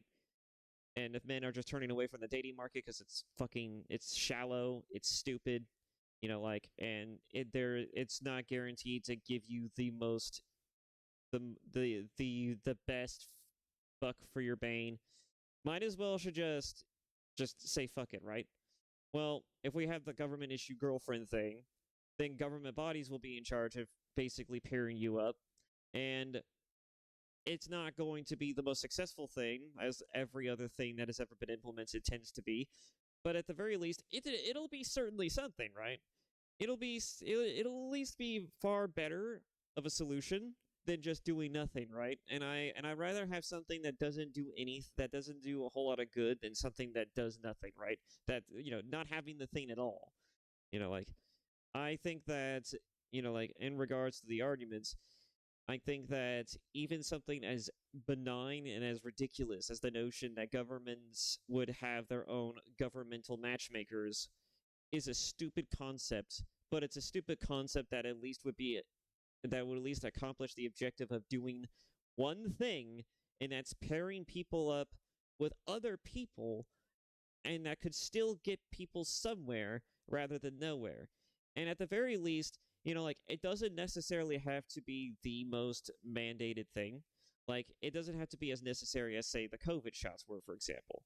Like you could make it as like something you could opt into or opt out of. You don't have to necessarily make it a mandate, but you can certainly make it to where like it's a much needed thing, and unless like here's the thing is like you could probably have it set up to where like most people will be opted into the system once they become like working citizens and they have their own they're basically eligible enough to pay taxes, right? Eligible taxpayers should be opted into the system automatically. And if you want to opt out of that system, you have to actually go through the necessary procedures to be opt out of that system, which should just be like a simple check mark, right? Just like, do you want to be part of our system? No? Okay. It's as simple as that, right? But in any case, like being opted into the system automatically and then having the potential situation where you could be matched up with somebody and it could be the best thing or the worst thing could still do you wonders. It could still be a decent learning experience to where like you don't necessarily like walk away from it completely unscathed. Maybe it's not, maybe it was actually the best thing that could ever happen to you, but at the very least, you're learning something, right? You're gaining something from this, whether it's through failure, whether it's through something horrible, whether it's through something that's actually quite beneficial. Like you are gaining something from this experience, and it's something that's going to help you make the decision to want to pursue this action down the line that much more easier. And I think that that's something that we should all be more comfortable with, which is the idea of engaging with things that are not exactly within our comfort zone, right?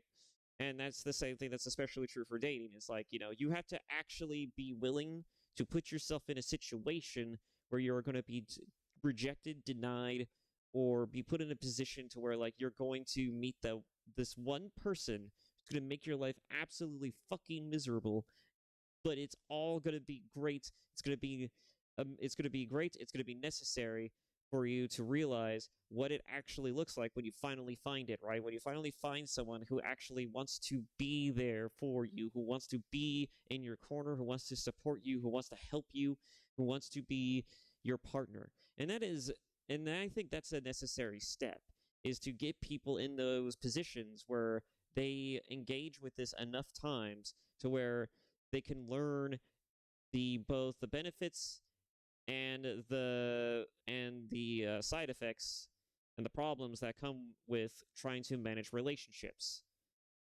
So yeah, enough of that. Moving on. Well, I've only to do your reply. I had 3 questions, and okay. 2 of them are now.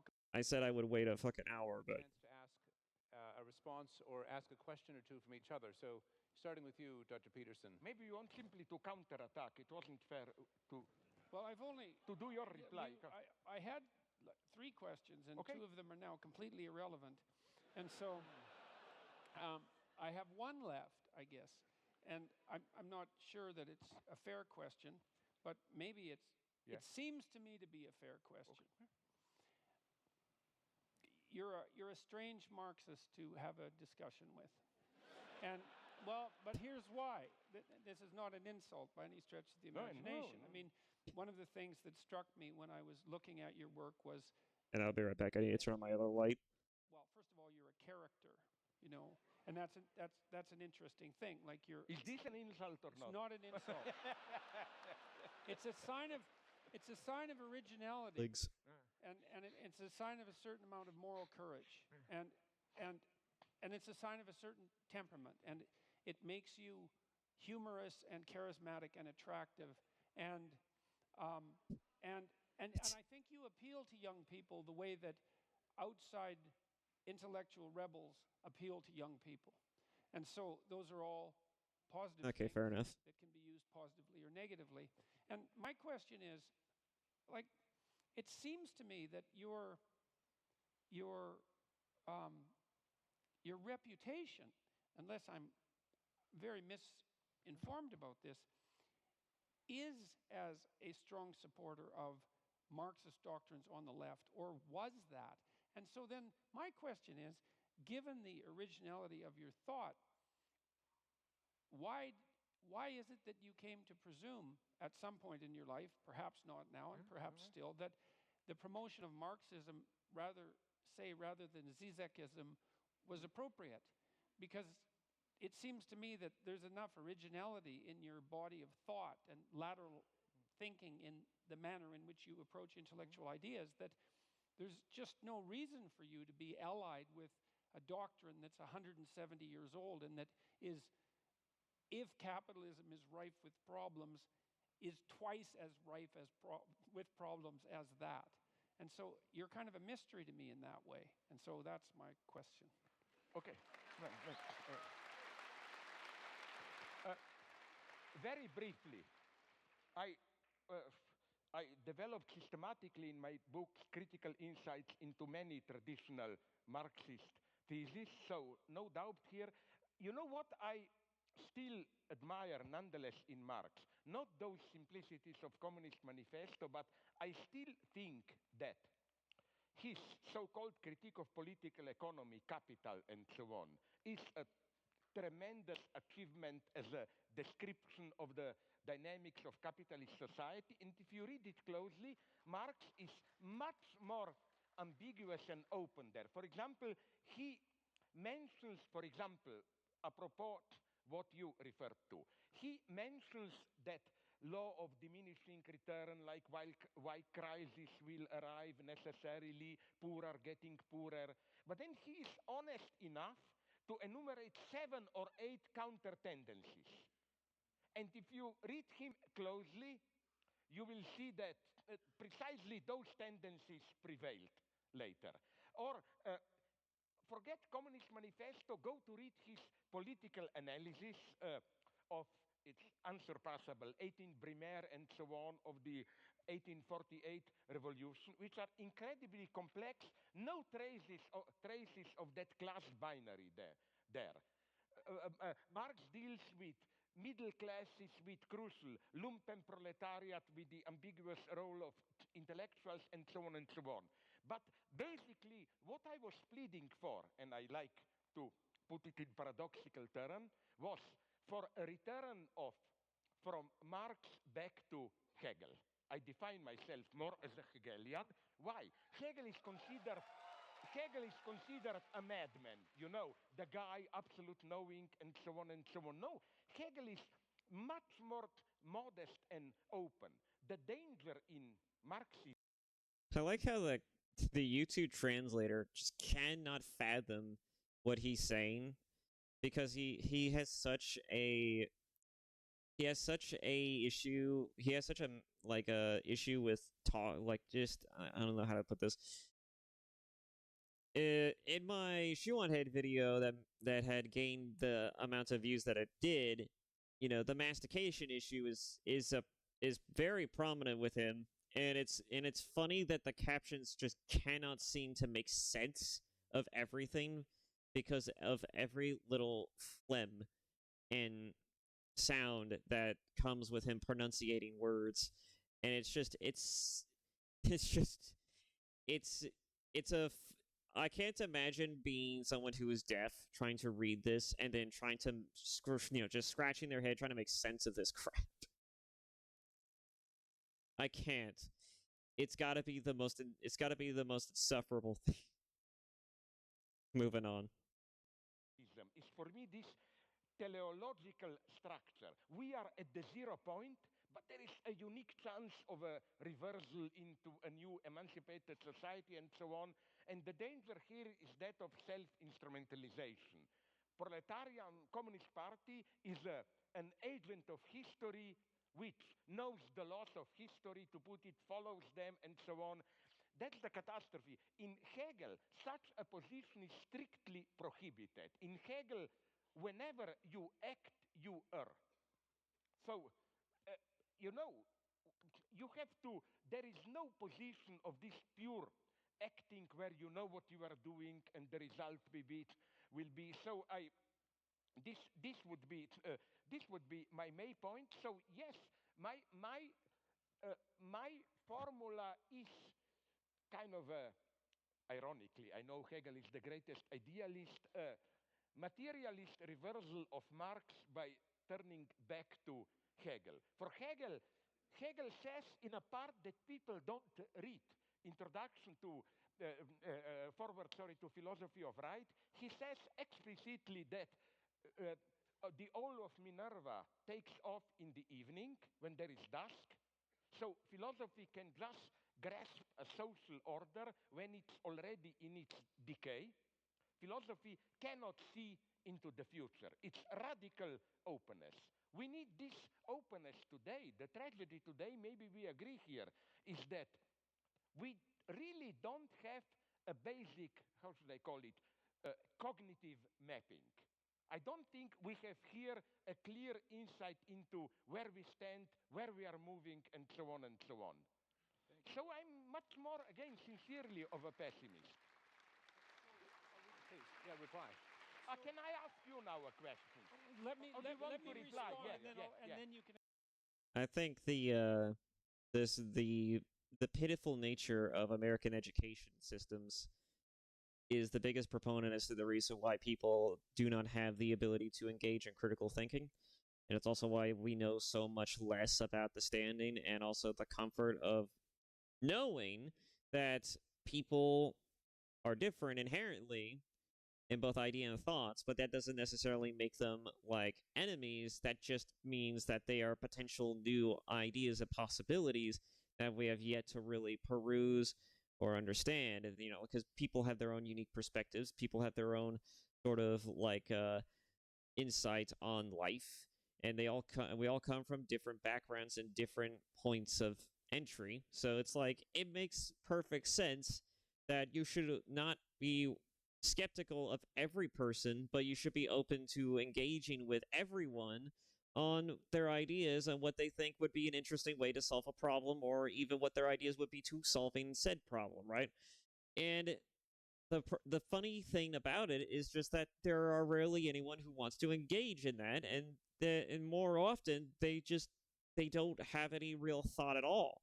They just go with whatever's the most popular. And I feel like this is a very, very clear indication of the failure of our educational system, because we don't have anyone who questions things anymore. We have people who agrees with things, and the most agreeable are the ones who are the most successful. At least they're the party that is going to succeed the most. And the internet allows for that, and I think that's the part that I hate the most. And I like to challenge, and I like to think about new and different ways of thinking. Like I like to ask I like to ask questions about a lot of things. I even like to ask uncomfortable ones. Even ones that are just as simple and as disturbingly profound as just like, well, is it ethical to do X, Y, and Z to someone, and if not, then what is the argument? Like just the it's absolutely ridiculous that we cannot have a conversation about why are things the way that they are without somebody being like, because that's just simple reality. And yeah, there are some conversations about just about the simplicity of things that we don't need to engage in, especially if it's just, we don't need to engage in them. But if it's if we have the platforms and the means to want to engage in these questions, we should, and people want to ask them, they should be allowed to ask them, but we should all have places and areas where we should delve into certain conversations, right? I feel like that if you want to ask about why is life the way that it is, there should be a forum for that. And if we want to get into discussions more so about how do we tackle certain problems, how do we fix society's issues, among other things, there should be a forum for that as well. I feel like that people should be allowed to engage in certain discussions and should be allowed to ask certain questions. And I feel like people shouldn't be condemned because they tend to ask the most censorious and erroneous questions, but questions nonetheless that need to be asked. And even just asking uncomfortable questions, or even just saying the quiet part out loud, or even just being the devil's advocate, these are all things that people need to ask. Someone needs to ask these questions, because the ramifications if people don't ask them is liable to having us all go down the road of what we're seeing now, which is people who believe in a thing but don't understand the ramifications of why there are people who are counter to this thing, and so they just automatically assume they must just be ists and phobes, and it has nothing to do with the fact that of our ideas and our way of promoting those ideas. It's just a them issue. It's just that they're the enemy. It's no, it's not. That's not how this works. Things happen for a reason. Life isn't always that simple. The reason why people do certain things may be simple, but that's not simple in its inheritance.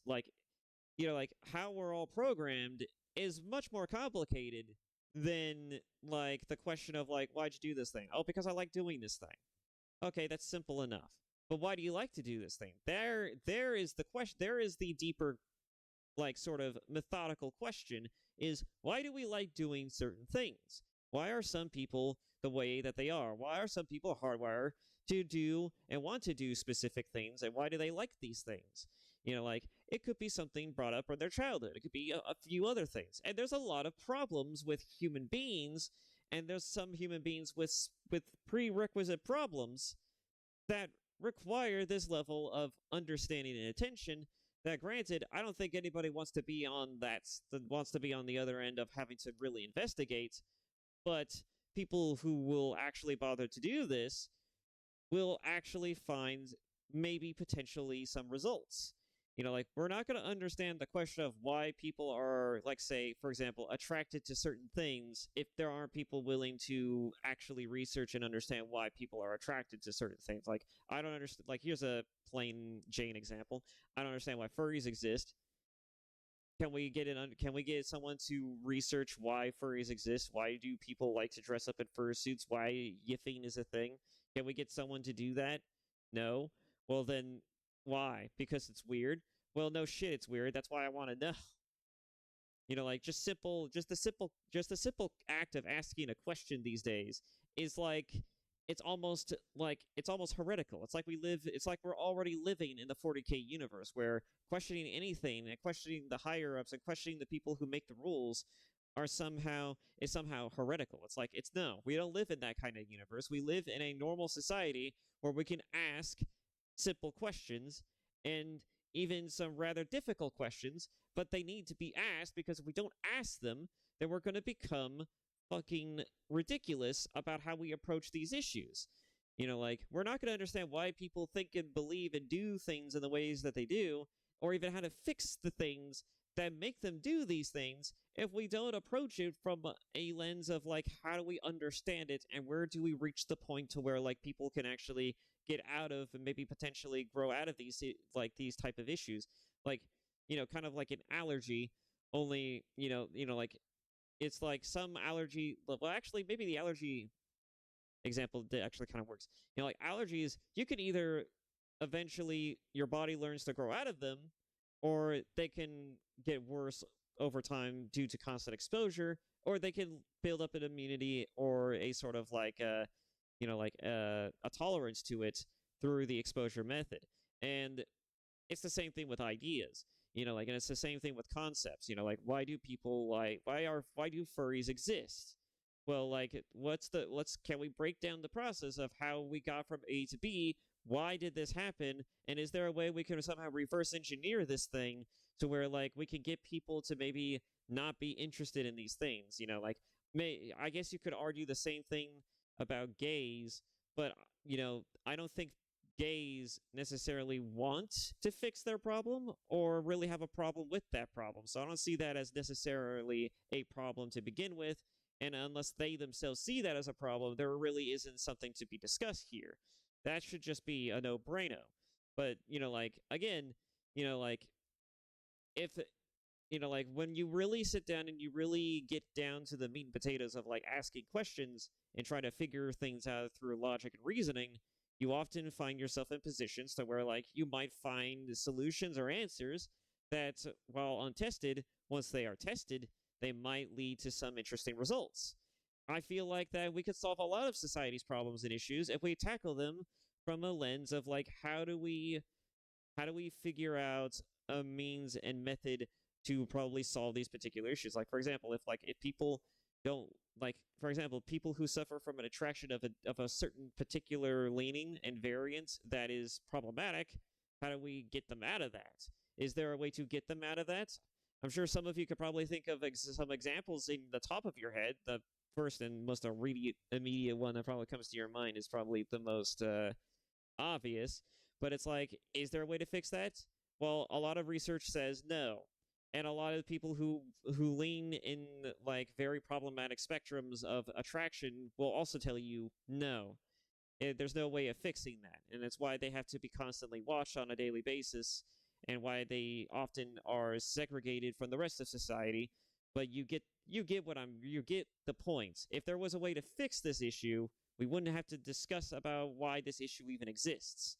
Like it would just be a solution of like, oh, you have this problem, go get your help that you need. Go get yourself the help that is necessary for you to overcome this obstacle, whether it's something as simple as taking a medication, as much as medications are not always liable to work. But like if it's something as simple as getting a medication or going through a weird sort of like a class therapy session about the thing, like overcoming the problem, we should be able to look at any situation and develop a solution to overcome many problems that plague society and people as we know them. And we should be at that point, especially in the progressive society that everybody loves to bitch and whine that we live in. Like we should have solutions and ways to potentially fix and circumvent a lot of the problems that we have, and yet we don't, because a lot of people have the simplest ways of looking at and thinking about things imaginable, and we're just not there yet. And so I'm right there with him when he talks about being a pessimist. I'm a bit of a pessimist myself. I don't think we're ever going to actually overcome the problems because the problems are too great. And a lot of people, and it's a big ask to ask normal everyday people to want to give a shit about certain problems. Especially when they're so focused on themselves and their own well-being that they can't look at other problems because they are too busy focusing on their own existing problems. And so I think the easiest solution therein is to weed out the currently existing problems, the bread and butter issues first, and then focus on the questions of like, well, what do we do about climate change, among other things, right? If we fix these immediate problems, these other problems will become easily that much more approachable, and people will be willing to actually want to engage in discussions about these particular issues. And that's that. Let's just move on before I get lost in thought some more. Or again, sincerely of a pessimist. Please, yeah, reply. Can I ask you now a question? Let me Or do you want to reply? respond, Yeah, and then you can ask me a Yeah, question. of course. So, Sorry. well, I don't have anything to quibble about with what you just said. But, go to but. Well, no, there's not even a but really. It's that even if what you said about Marx's more sophisticated thought is true, I think the unfortunate reality is that any support for Marxism, especially directed towards those who are young, is likely to be read as support for the most radical and revolutionary proclivities. And I would say that as they're outlined in the document that I described, in the Communist Manifesto, that they're of extraordinary danger. And so it seems to me that by attempting to, rescue the sheep, you've sort of invited the dragon into the house. And that seems to me to be dangerous and unfortunate. Here I can answer you by asking you my question. Because, very naively, you mentioned, Marx, first, do you really, where did you find the data that I simply don't see it? Okay, let me begin by this. You designate your, under quotation marks, I'm not characterizing here, enemy, or what you are fighting against, as sometimes you call it postmodern neo-Marxism. I know what you mean, all this, from political correctness to these excesses of whatever spirit of envy and so on and so on. Do you think they are really, where did you find this data? I don't know them. I would ask you here, give me some names or whatever. Where are the Marxists here? I don't know any. I don't, who is a Marxist here? Well, Show me any big names of political correctness. I think they fear like a good vampire fears garlic. This is why they are already, the one who is not a Marxist, but at least approaches economic topic, Bernie Sanders, he is already under attack as white male and all that stuff and so on. My problem would be this one. What you describe as postmodern neo-Marxism, where is really the Marxist element in it? They are for equality. Sorry, where? They are for equality at these cultural struggles, proper names, how do we call each other? Do you see in them, in political correctness and so on, any genuine will of to change society? I don't see it. I think it's a hyper-moralization, which is a silent admission of a defeat. That's my problem. Why do you call, give me, no, it's not a rhetorical question for politely saying you are an idiot, you don't know what you're talking about.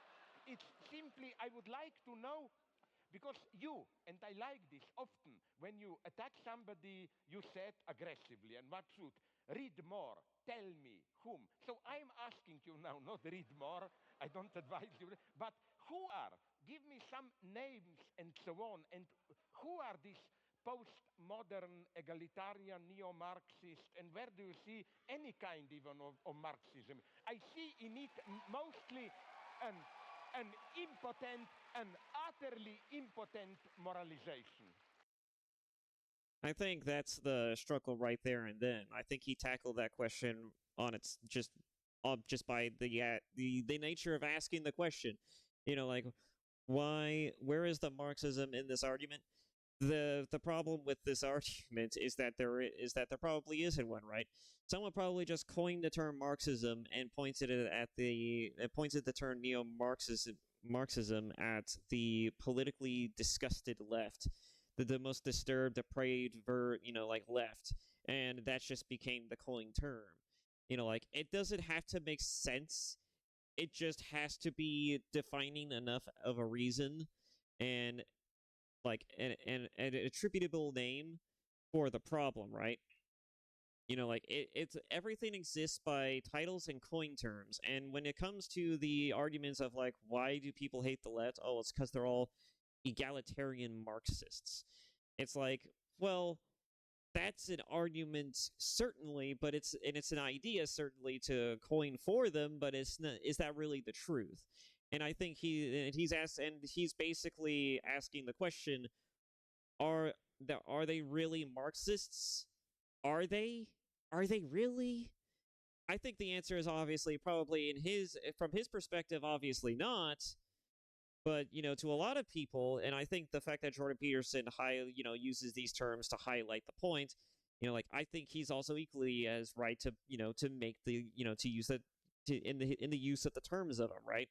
Like it has to be stated that yes, the left may not be the prototypical version, the example of what a Marxist is, but that doesn't necessarily diminish the fact that people view them as such.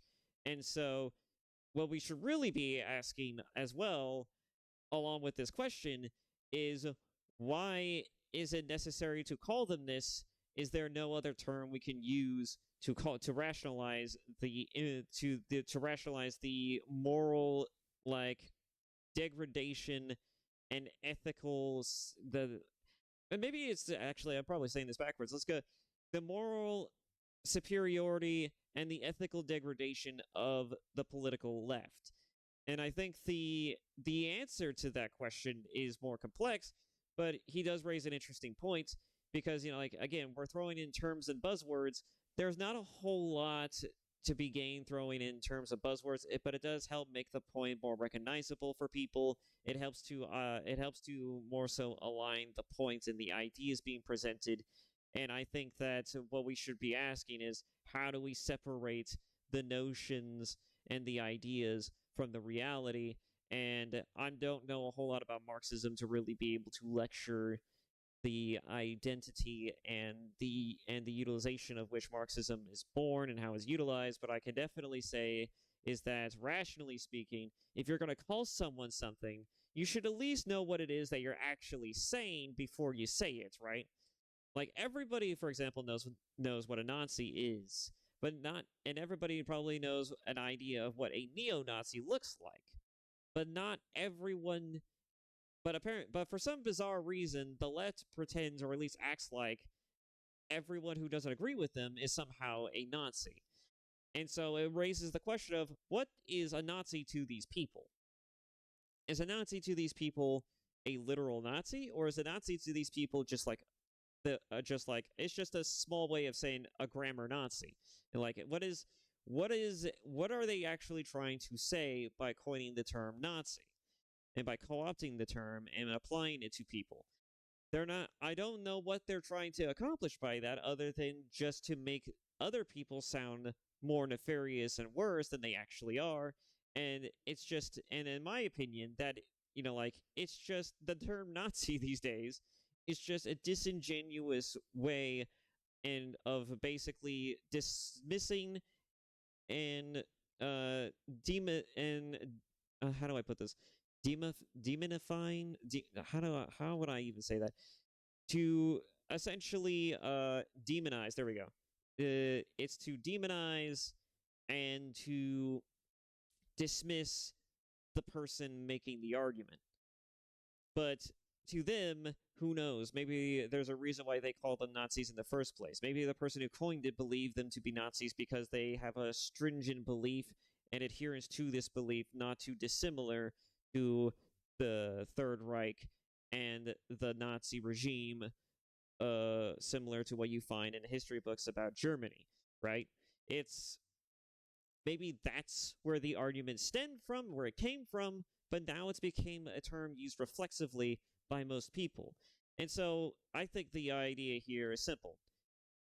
We need to look at these issues, we need to look at these problems, but we need to be able to avoid using these type of terms, not necessarily avoid them inherently, but we need to be able to recognize the fact that when people say these terms, they're, that, yes, they're mostly erroneous, but when people, criticize these terms, we should be willing to open up the platform to willingly want to engage and criticize these terms, because they're just, again, calling someone a Nazi is too erroneous of a statement to not want to take and hyperfixate on and just further clarify.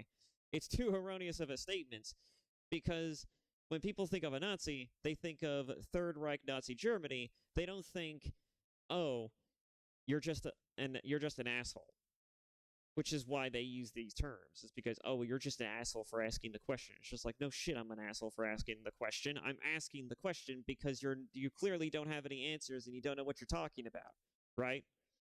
And it's the only defensive mechanism these people have. It's just like, you're just a Nazi bigot. It's just like, no, they're not a Nazi bigot. They're just asking questions. You're failing to meet them.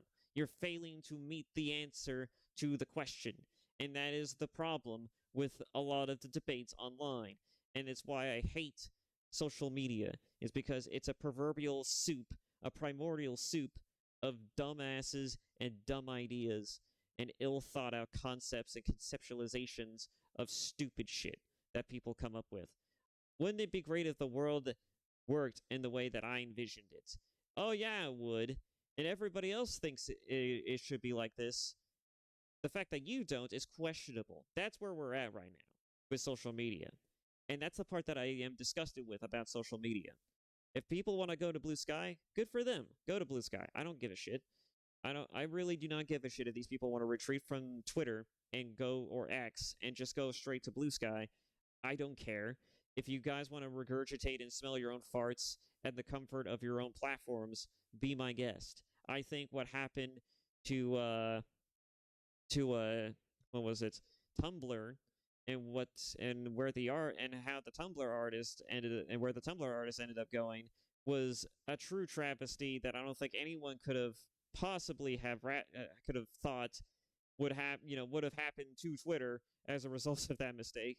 But now that it's happened, I think giving people the necessary platforms to be able to regurgitate their own stupid shit seems more imperative now than ever before, because then we can easily classify and more so dismiss certain platforms as being like the lane and area of the unintelligible, the lane and area of the hyper egalitarian, moralistic side, the more extreme, the more radical of the basic arguments, of the essential questions and arguments.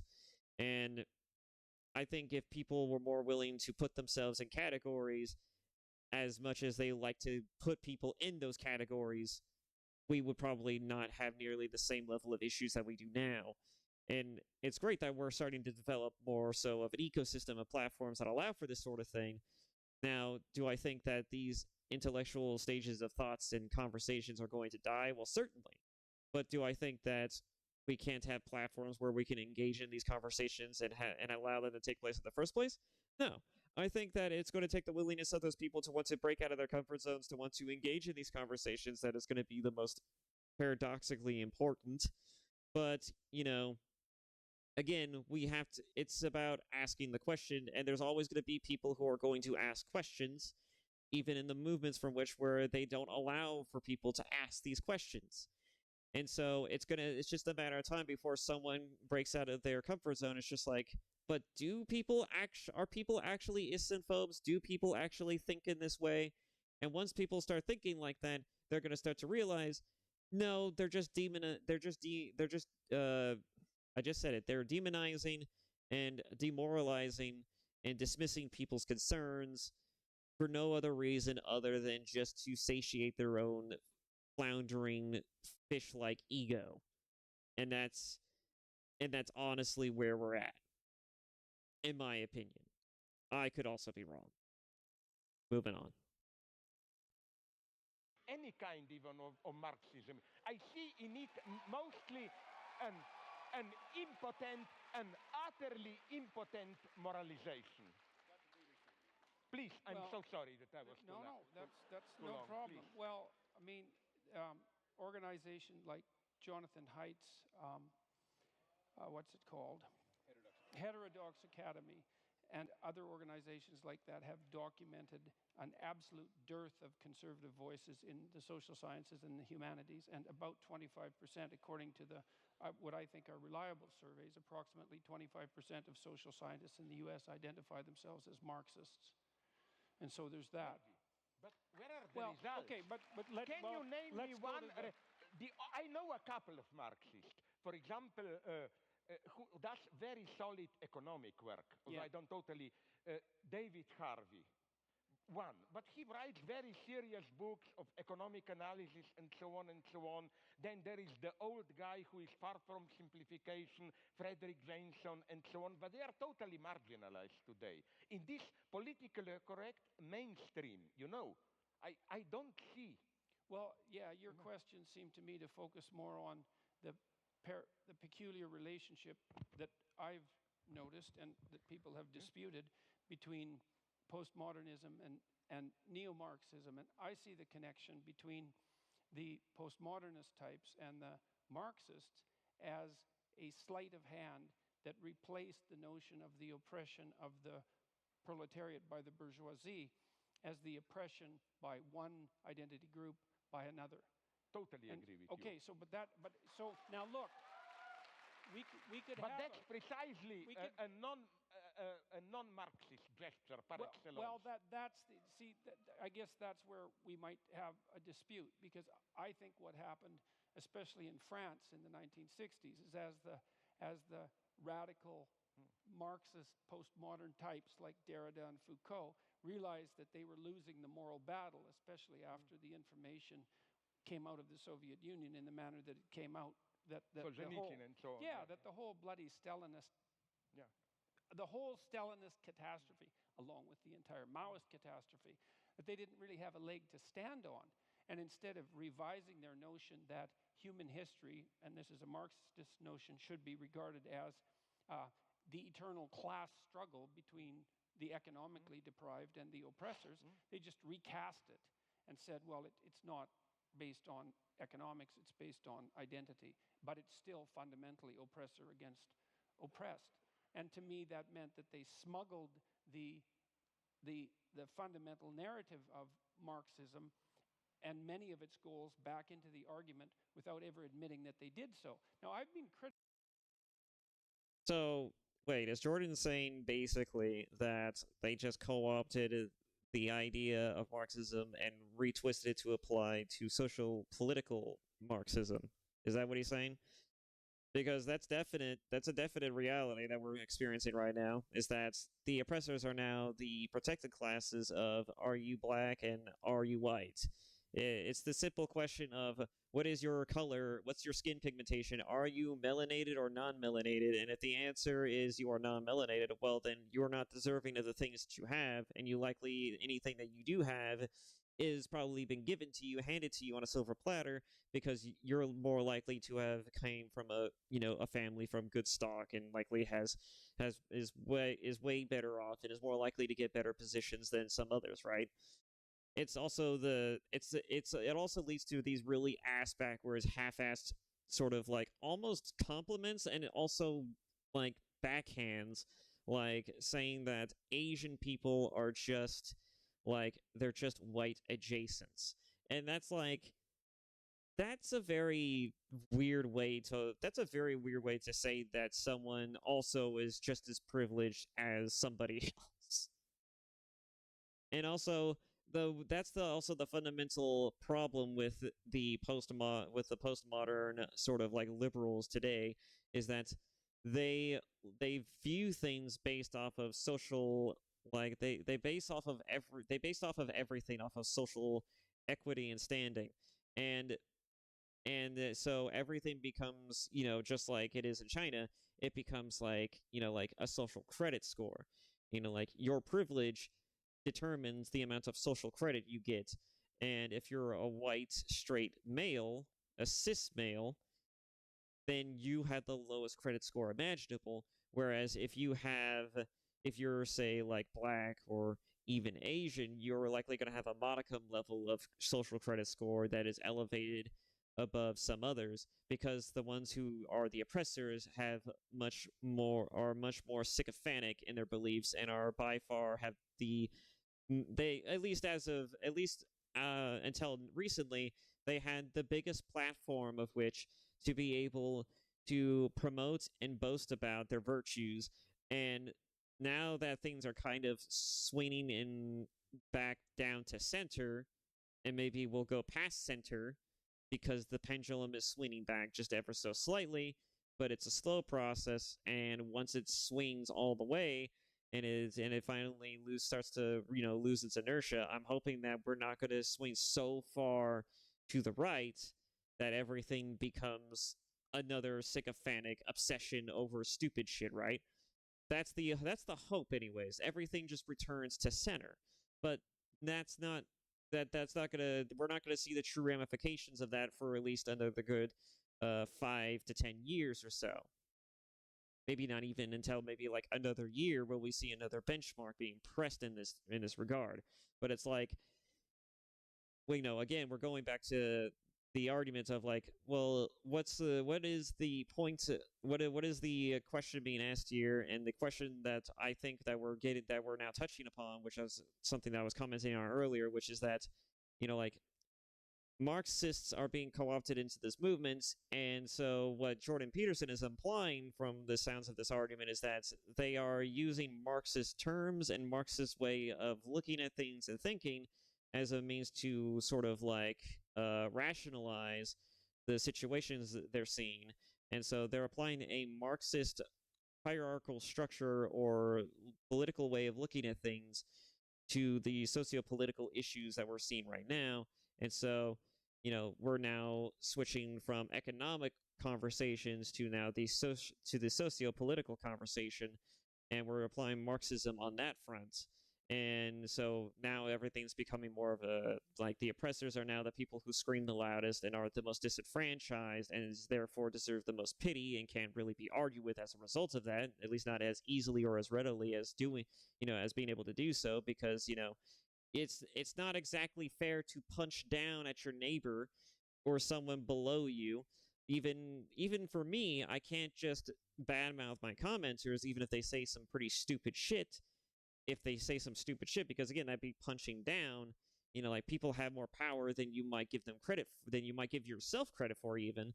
But it's like, again, we're going to the argument of like, so everyone has a basic level of power that is based off of a weird type of social credit that can be understood and expressed through the form of some type of Marxism. Like, is that I think what Jordan is trying to imply here is that they're co-opting Marxism in the way they perceive the world and how they rationalize things. And if that's the case, then it's like, again, the simple solution is just to disassociate the Marxism from the argument entirely. Like, if you're someone who believes in Marxism, like as it was originally described and intended in its use, then obviously divorcing Marxism from this cesspool that is the politically correct and the postmodernists would be the first thing you would want to do. And if it is the case that Marxism does actually work in the same way that it is being applied to these people, then it's just disingenuous to argue otherwise, right? It's like, if you're a Marxist and you're someone who believes in Marxism, it is your job to remind people what Marxism is and to tell people and remind them that this is or isn't the best example of Marxism. All right? Just like if you were gay and if somebody was trying to like hire you and put you in positions of power because of the fact that you're gay, that you should remind them that just because you're gay, that doesn't mean you should be qualified for space for space flight mechanics and all that shit. Like, you shouldn't be hired by NASA to build rocket ships, right? Just because you're gay. That should not and never be the qualifier for why you get a position. But that is the argument that is being had, and that is the problem that is being presented, is that people will get positions of jobs and positions of wealth and power and influence simply because they lean or have a specific type of orientation, and it's honestly the most paradoxically ridiculous. It is the stupidest thing that people could do. Instead of hiring the right people for a position, you are hiring people for the sole purpose of being able to check a box and say, like, look, We have a gay person in our staff. Isn't that amazing? Isn't that wonderful? Like, no, go fuck yourself. Anyways, I'm getting again in a rant. I'm pretty sure this is going to be a continuous problem. Criticized, for this supposition, because people who are postmodernists say, look, one of the hallmarks of postmodernism is skepticism of meta-narratives. It's like, I know that perfectly well. And I also know that Marxism is a meta-narrative, and so you shouldn't be able to be a postmodernist and a Marxist. But I still see the union of those two things in the insistence that the appropriate way to look at the world is to view it as the battleground between groups defined by a particular between individuals defined by a particular group identity, so that the group identity becomes paramount, and then the proper reading is always oppressor versus oppressed. With a secondary insistence that's very similar to Marx's insistence upon the moral superiority of the proletariat, that the oppressors are by definition, because they're oppressed, morally superior. And there's the call for perhaps not revolutionary change, although that comes up above, but change in the structure so that that oppression disappears, so that a certain form of equality comes about. Now, you argued that Marx wasn't a believer in equality of outcome, and I'm not so sure about that, because his notion of the eventual utopia that would constitute genuine communism was a place where all class divisions were eradicated. But not all hierarchies. Well, there's at least an implication that the most important of the hierarchies had disappeared. And so maybe he had enough sophistication to talk about other forms of hierarchies. But if that's the case, then I can't imagine why he thought that the utopia that would emerge as a consequence of the elimination of economic hierarchies would be a utopia. Because if there were other forms of hierarchies that still existed, people would be just as contentious about them as they are now. Like we have hierarchies of attractiveness, for example, that have nothing to do with economics or very little to do with economics, and there's no shortage of contention around that or any other form of ability. And so that's Fucking that the truth. I associate the social justice types who are basically postmodernist with they're postmodernist with Marxism. It's the insistence that you view the world through the narrative of oppressed versus oppressor. And I think it's a catastrophe. And you appear to think that it's a catastrophe as well. Just one sentence, and then you can reply. It's so strange that you mention, for example, somebody like Foucault, who, for me, are you aware that his main target was Marxism? Okay, for him represented his game was never a radical change, and this is what I don't like in this, what you call postmodern, let's not call them Marxists, but revolutionaries. It's this enjoying your own self-marginalization. The good thing is to be on the margin, like not in the center and so on and so on.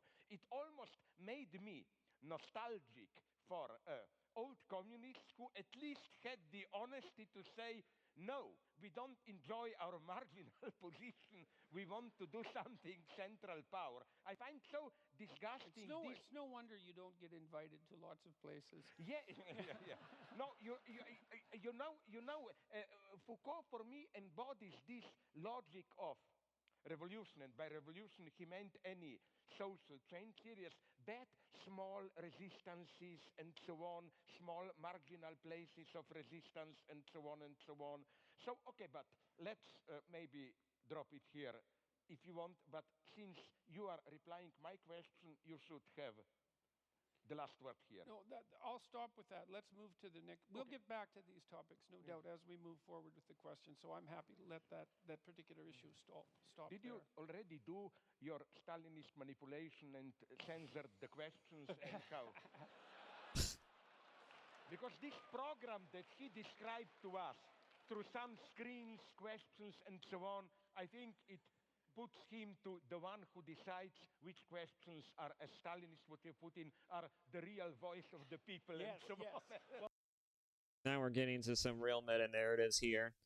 But yeah, no, it's if it's the truth that Marxism is really more so about uplifting those who are oppressed instead of being emboldened by their oppression, and to be yeah, essentially to feel enjoyment or even happiness, elation for being a member of the oppressed.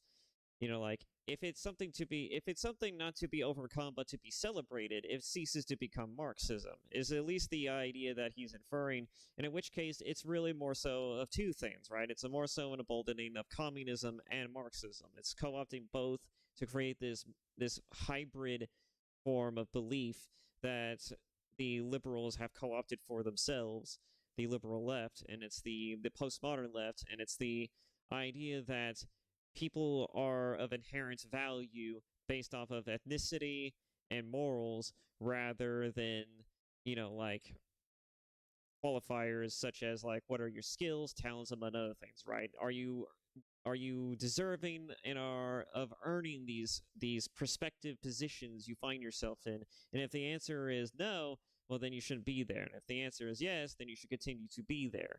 Or you should be allowed to even graduate from that and maybe teach other people how to become equally as successful in that similar field. Like there should be opportunities, to both uplift yourself and uplift others. But in this sense, like if what's being said is true, then there's a paradoxical situation happening here where a form of communism is entrenched in Marxism, and it's probably why communism and Marxism is always attributed to the left in this regard, because they're both utilizing two forms of dichotomies, two forms of ideas and concepts, woven them together to create this disturbing fucking hybridization of beliefs, and it's honestly disgusting, but I'm just going to leave it at that. We need to move on. Well, hopefully we can trust him.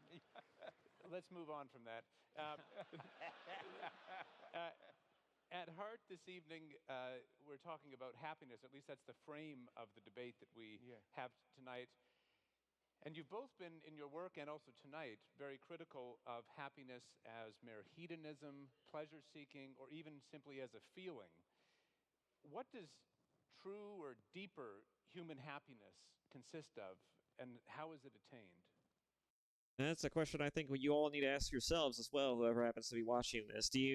What is your idea of happiness? Is your idea of happiness something that's more deeper and more methodical, like living a fulfilling, decent life, one that's maybe silent and peaceful, away from the boring everydays of human society? Or is your idea of happiness something like, having a family, raising children, and being able to, like say to yourself that, you wake up in the morning and be able to say to yourself that it's time to do my job, do it well, and maybe end the day on a good note, right? Maybe do one good deed a day. Maybe that is your idea of happiness, is to do one good deed a day. And regardless of what sort of situation or position you find yourself in life, the idea of wanting to do good is the thing that brings you happiness. It could, like the idea of what makes people happy is a question that is not universal, but it's something that is indicative to the individual. And one of the interesting arguments to be had about happiness just on its face, is what people's ideas of happiness is.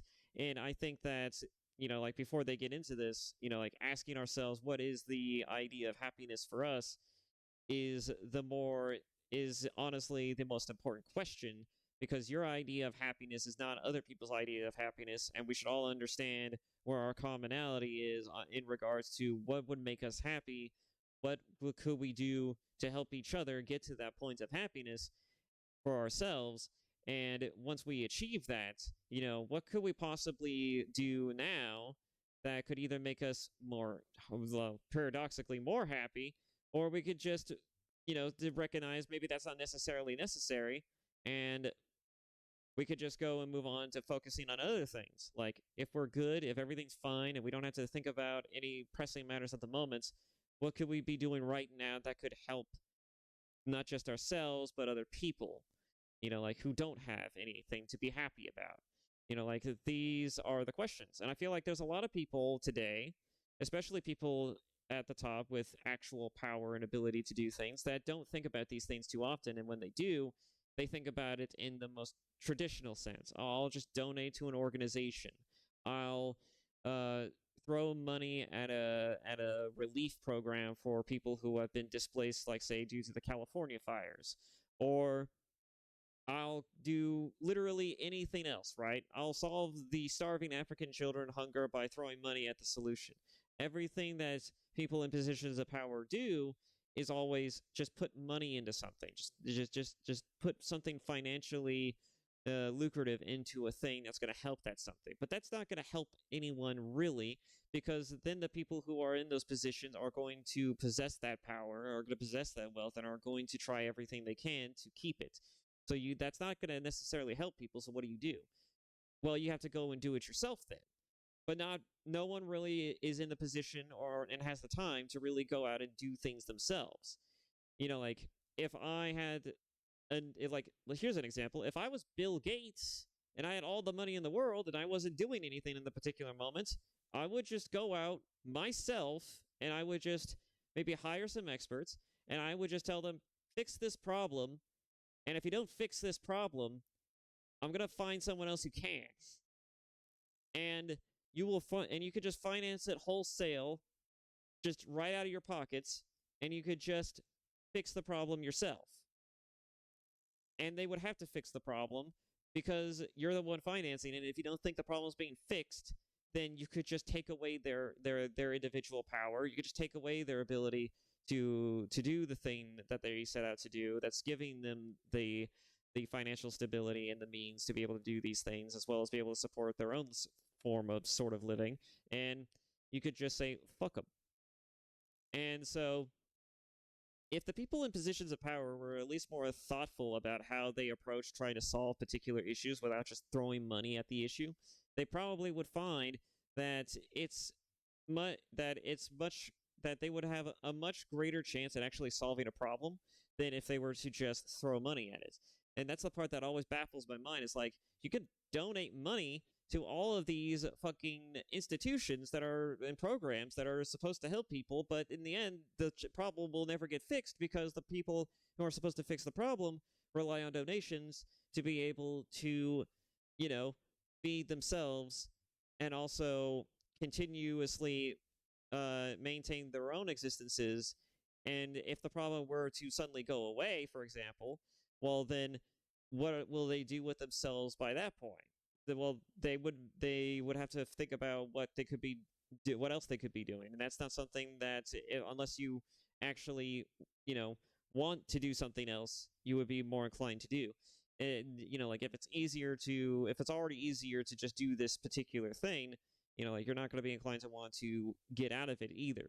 Like again, it's a problem. It's a problem of pre-existing layers and issues of like what is the most convenient. And we live in a very convenient society and age, and people aren't going to do the things that are going to be an inconvenience for them. And if getting displaced due to the fact that your program is being closed because there's no more starving African children to be had or found, like that's going to be an inconvenience for you, at least momentarily, until you find something else to do. That's also probably that's probably more difficult, probably more trying, and it's not going to help. It's not going to help you. It's not going to help your family or anything, right? And so, that being said, and this is probably going to be the last time I pause this for a while, like what, when it comes to the question of happiness, like, well, you have to think about and consider the problem of like, well, what is happiness? What do people define as happiness to the individual level? Because it's a more complex, methodical level, question. It's a more individualistic question, and like if people's simple happiness is just having the means and ability to just live by themselves, chart their own course in life, and among other things, then that should be something that we can all focus on, right? Again, going back to bread and butter issues, but it's like, like people's idea of happiness is very different than people's, yeah. We'll just leave it there. I'm getting lost in the sauce now. Moving on. I don't care. Well, I don't first of all, there's something you said 5 minutes ago or so. I think you were still at the podium, that I agree with profoundly, which is that happiness is a side effect. It's not a thing in itself. It's something that comes upon you. It's like an act of grace in some sense. And my sense I is that accept even the theological undertone of what you said. No, the category of grace can be used in a perfect atheist sense. It's one of the deepest categories. Yeah, well, I'm sorry. Okay, good. Well, I would think that we could find agreement about that because partly because of your psychoanalytic background. You know perfectly well that we're subject to forces within us that aren't of our voluntary control. And certainly happiness is one of those, because you cannot will yourself to be happy. You might be able to will yourself to be unhappy, but you can't will yourself to be happy. There are certain preconditions that have to be met that are quite mysterious in order for you to be happy, and then it happens. And then maybe, if you're wise, you regard that as a minor incomprehensible miracle that somehow you happen to be in the right place at the right time. Now, I've made the case that the most effective means of pursuing the good life, which is not the same as pursuing happiness, is to adopt something like a stance of maximal responsibility towards the suffering and malevolence in the world. And I think that that should be pursued primarily as an individual responsibility. It's not like I don't think that political and familial larger organizations are necessary, but in the final analysis, we each suffer alone in some fundamental sense, and we have our own malevolence to contend with in some fundamental sense, and the proper beginning of moral behavior, which is the proper beginning of the right way to act in the world, is to take responsibility for that. I think you do what you can to conceptualize the highest good that you can conceptualize. That's the first thing, to develop a vision of what might be. And it has to be a personalized vision as well as a universalized vision. And then you work diligently to ensure that your actions are in keeping with that, and you allow yourself on that pursuit to be informed by the knowledge of your ignorance and the necessity for acting and speaking in truth. And a fair bit of that, I believe, is derived, I think it's fair to say that that's derived from an underlying Judeo-Christian ethic, and I make no bones about the fact that I think of those stories metaphysically or philosophically or psychologically as fundamental to the proper functioning of our society insofar as it can function properly. And so it's not happiness, it's meaning. And meaning is to be found in the adoption of responsibility. And then I'll close with this. Responsibility is not only to do what you believe to be right. That's not, because that's duty. That's not enough. That's sort of what the conservatives put forward as the ultimate virtue, which is duty. It's not that. It's that you're acting in a manner that is in accordance with what you believe to be right, but you're doing it in a manner that simultaneously expands your ability to do it, which means that you cannot stay safely ensconced within the confines of your current ethical beliefs. You have to stand on the edge of what you know and encounter continually the consequences of your ignorance to expand your domain of knowledge and ability so that you're not only acting in an efficient manner, but you're increasing the efficiency and productivity and meaningfulness of what it is that you're engaged in. And I think that, and I believe that the psychological evidence supports this, even the neuropsychological evidence, is that that's when true happiness descends upon you, because it's an indication from the deepest recesses of your psyche, biologically instantiated, that you're in the right place at the right time. You're doing what you should be doing, but you're doing it in a manner that expands your capacity to do even better things in the future. And I think that's the deepest human instinct there is. It's not rational. It's far deeper than that. And it's something that's genuine and that exists within us and that constitutes a proper guide if you don't pervert it with self-deception and deceit. So that's my perspective. I think that's a pretty excellent point. I don't think there's anything that really needs to be said about that. I think that he makes an excellent point on this regard.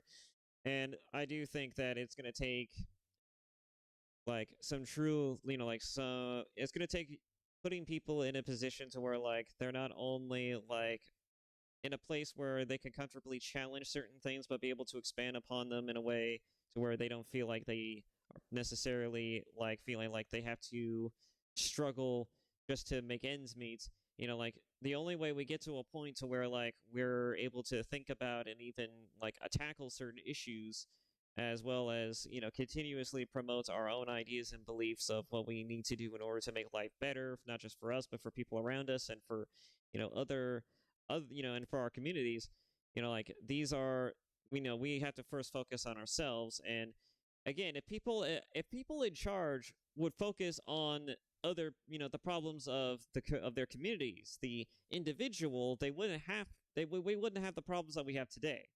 We have a lot of lazy people in office. We have a lot of idiots in positions of power.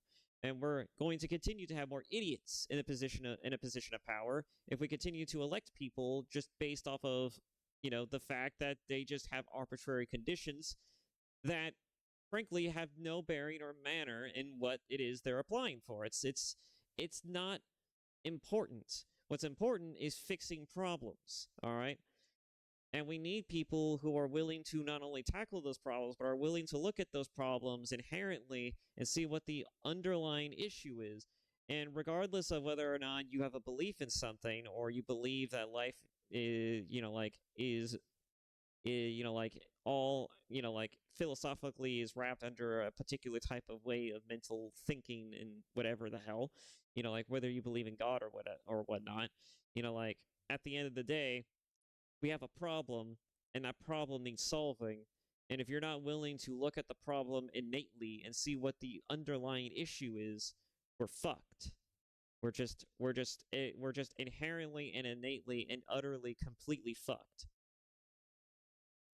And that's all I'm gonna say on that.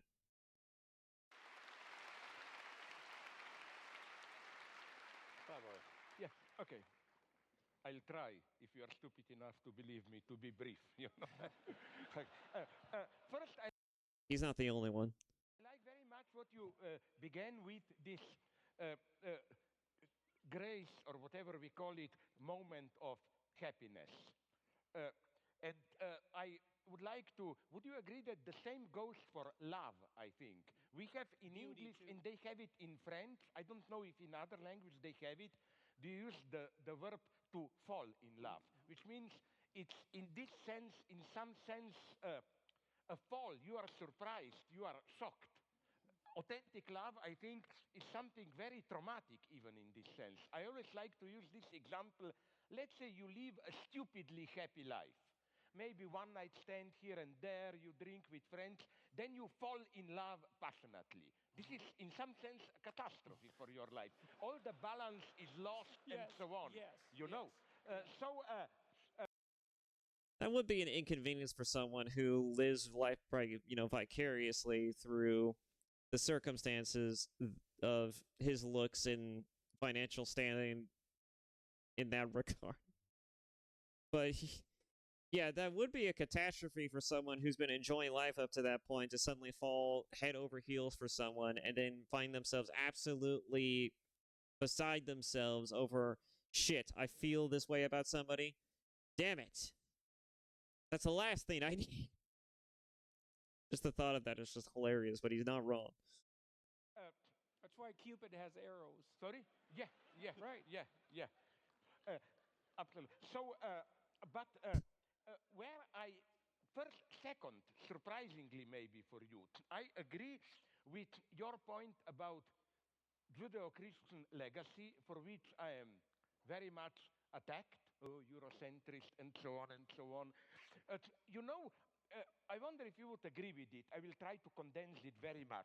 You know what's for me the deepest, I simplify to the utmost, something unheard of, and I, as an atheist, accept the spiritual value of it, happens in Christianity. In other religions, you have God up there, we fall from God, and then we try to climb back through spiritual discipline, whatever, training, good deeds, and so on and so on. The formula of Christianity is a totally different one.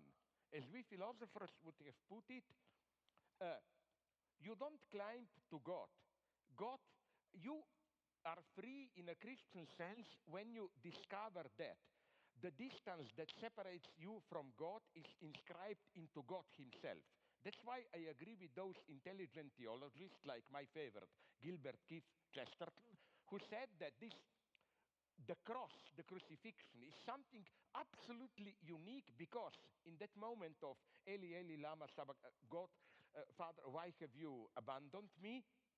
For a brief moment, symbolically, God himself becomes an atheist in the sense of, you get a gap there. And that is something so absolutely unique. It means that you are not simply separated from God. Your separation from God is part of divinity itself. And we can then put it also in other terms, maybe closer to you, like that. That's why for me, happiness is not some blissful unity with highest value. It's the very struggle, the fall, and so on. And that's why I hope we both worry about what will this possibility of so-called, I'm horrified with it, what Ray Kurzweil calls singularity and this blissful state. I prefer not to know, but the final point, very brief.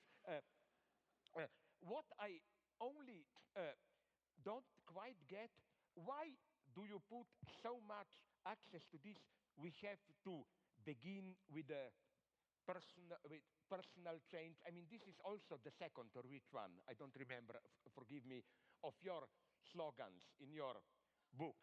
First set your house in order, then.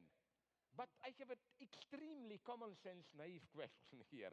But what if in trying to set your house in order, you discover that your house is in disorder precisely because the way the society is messed up, which doesn't mean, okay, let's forget about my house. But you can do both at the same time, and I would even say, I will give you now the ultimate example, yourself.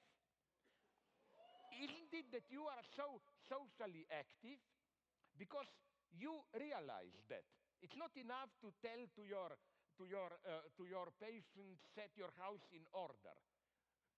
Much of the reason of why they are in disorder, their house, is that there is some crisis in our society and so on and so on. So my reproach to you, benevolent, would have been, the joke, tea or coffee, yes, please.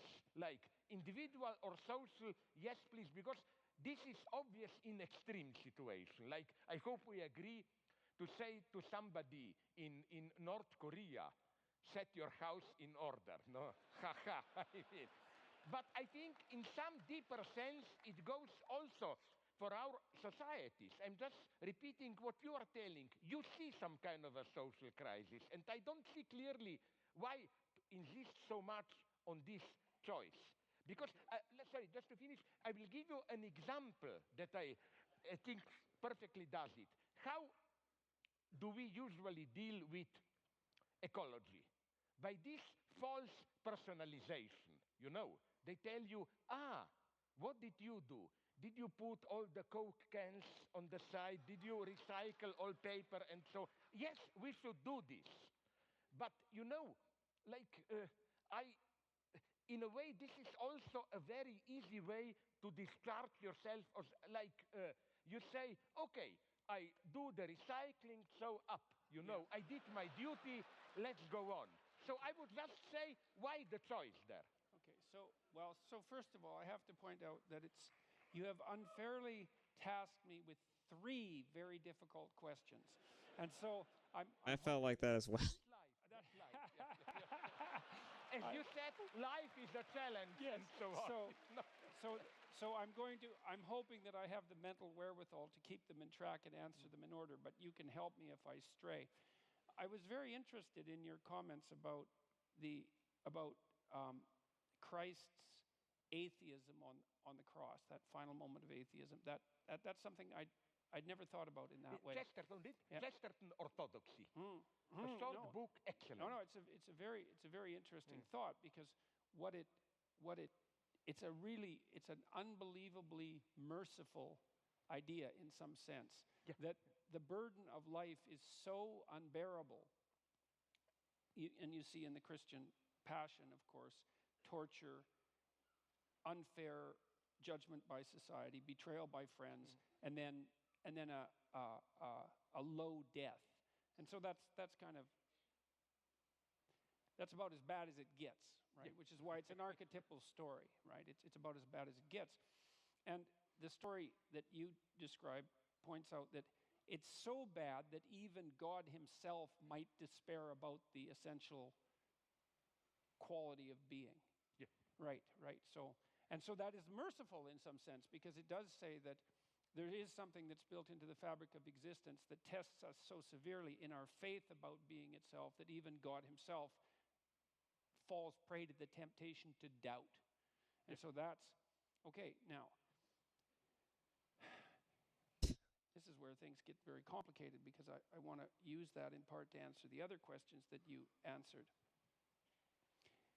Look, there's a very large clinical literature that suggests that if you want to develop optimal resilience, what you do is you lay out a pathway towards somewhere better. Someone comes in, they have a problem. You try to figure out what the problem is, and then you try to figure out what might constitute a solution. And so you have something approximating a map, right? And it's a tentative map of how to get from where things aren't so good to where they're better. And then you have the person go out in the world and confront those things that they're avoiding, that are stopping them from moving towards that higher place. And there's an archetypal reality to that. It's you're in a fallen state, you're attempting to redeem yourself, and there's a process by which that has to occur. And that process involves voluntary confrontation with what you're afraid of, disgusted by, and inclined to avoid. And that works.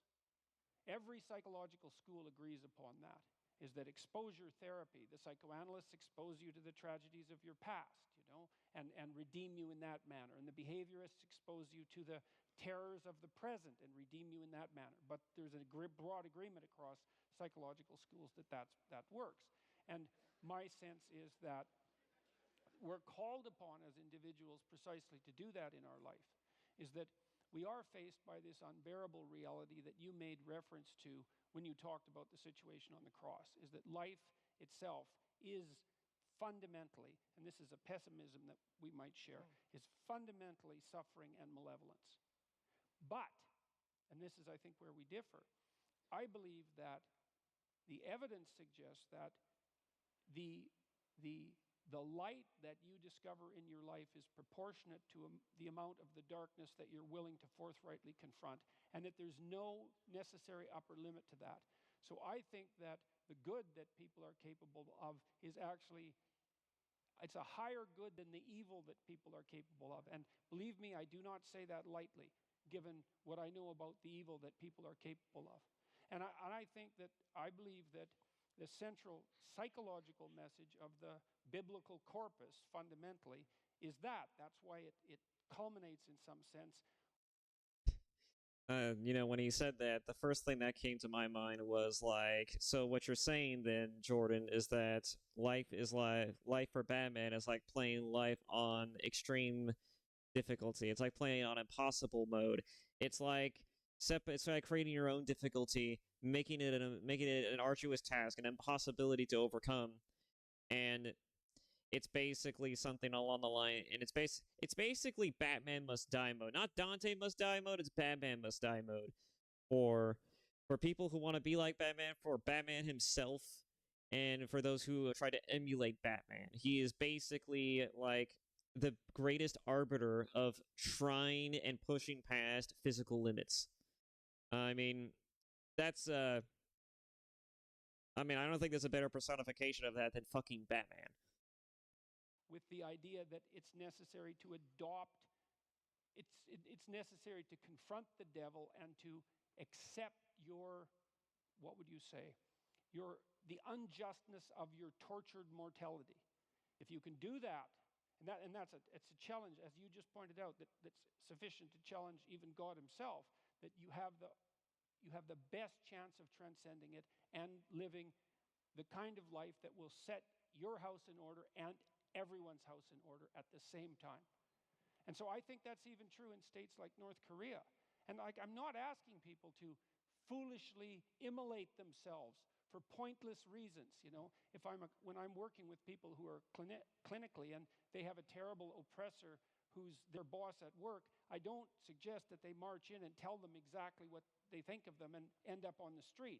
It's not helpful, And so the pathway towards adopting individual responsibility happens to be a very individual one. But I do believe that the best bet for most people is to solve the problems that beset them in their own lives, the ethical problems that beset them, that they know are problems, and that they can set themselves together well enough so that they can then become capable of addressing larger scale problems without falling prey to some of the errors that characterize, let's say, over-optimistic and intellectually arrogant ideologues.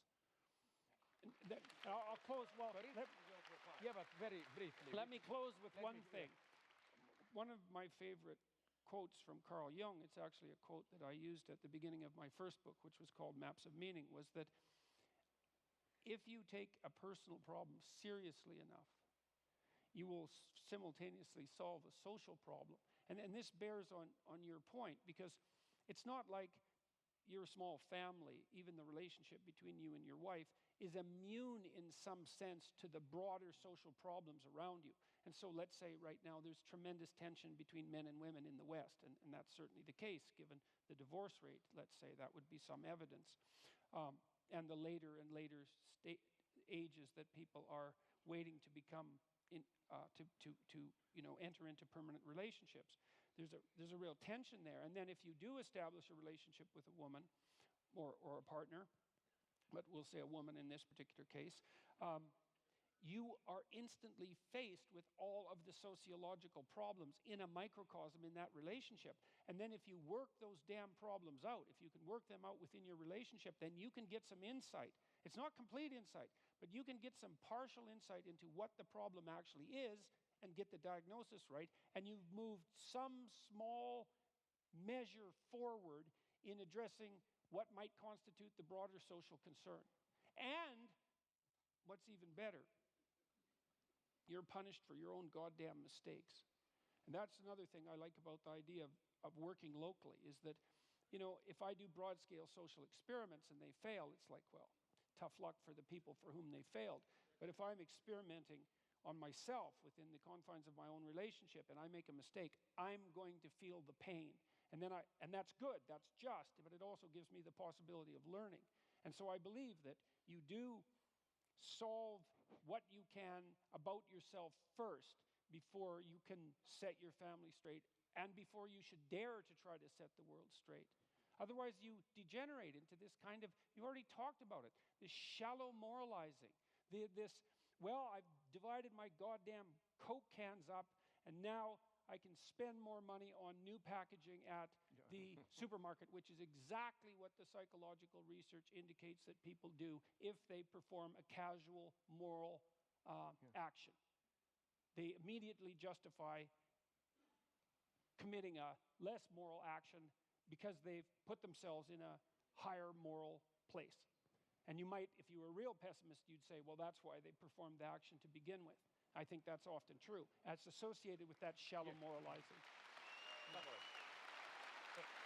Are we too much in this direction?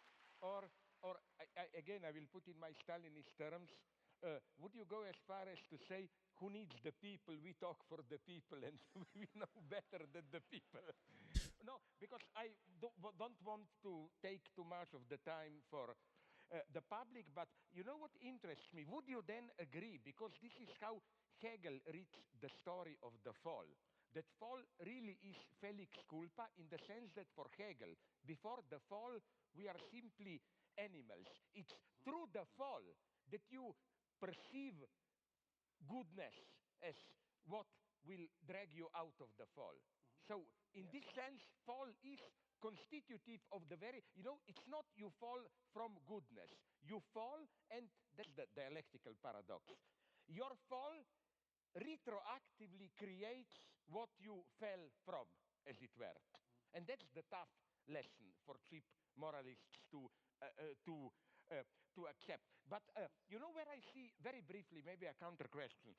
What fascinates me, we didn't cover this, I didn't cover this, but speaking about ideology. Would you agree? What fascinates me more and more is not big ideology in the sense of projects and so on. In our cynical era, people claim, oh, we no longer take them seriously and so on. But, and here, for me, social dimensions enters even our intimate space. Implicit beliefs, ideological presuppositions, why not, which we embody in our most common daily practices. For example, probably some of you already know it, I will nonetheless repeat a very shortened version. I was occupied at some point by the structure of toilets in Western Europe. I noticed this specificity of German toilets, where, you know, the shit doesn't disappear in water. It is there exposed so that you smell it and control it for whatever. And I immediately associated it with German spirit of poetry and reflection and so on.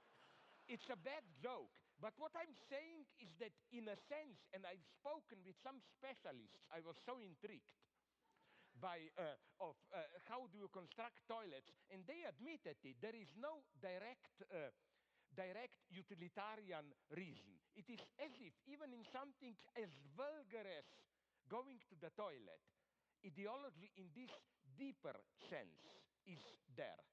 Another thing that at the same level, I repeat one of my old jokes, that fascinates me intensely is how it's not just, as superficial psychoanalysts claim, we pretend to be moral to believe, but deeply we are cynical egotists.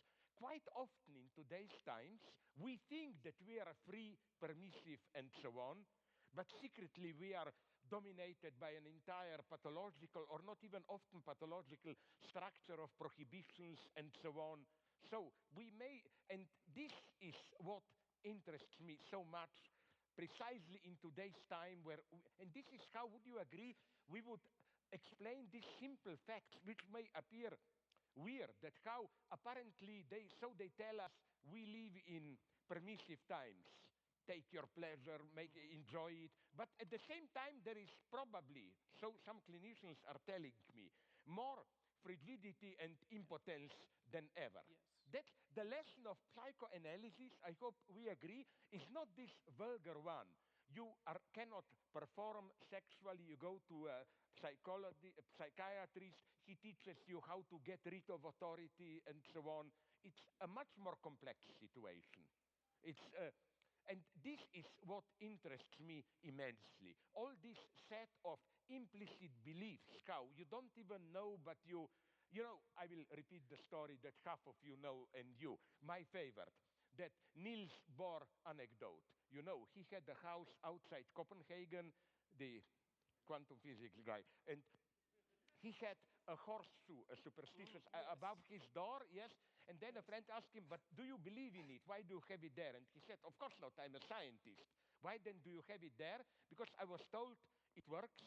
The idea is it prevents evil spirits to enter the house. It works even if you don't believe in it. Ne? That's ideology today. That's ideology today. It's fundamental. Okay, so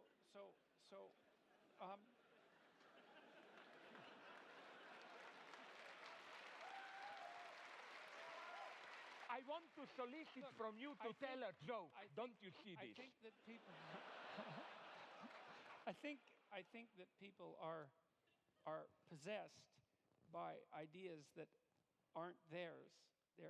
And their personalities that aren't theirs. And that's the great psychoanalytic insight. It's not ideas, it's personalities. It's way worse than ideas. And some of those personalities might be the ones that are associated with the idea that freedom is found in maximizing hedonistic moment-to-moment pleasure, or something like that, which sounds like freedom. Like for me, one of the things that I suggest to people is that they watch themselves as if they do not understand who they are or what they're ruled by, and then notice those times when they're where they should be.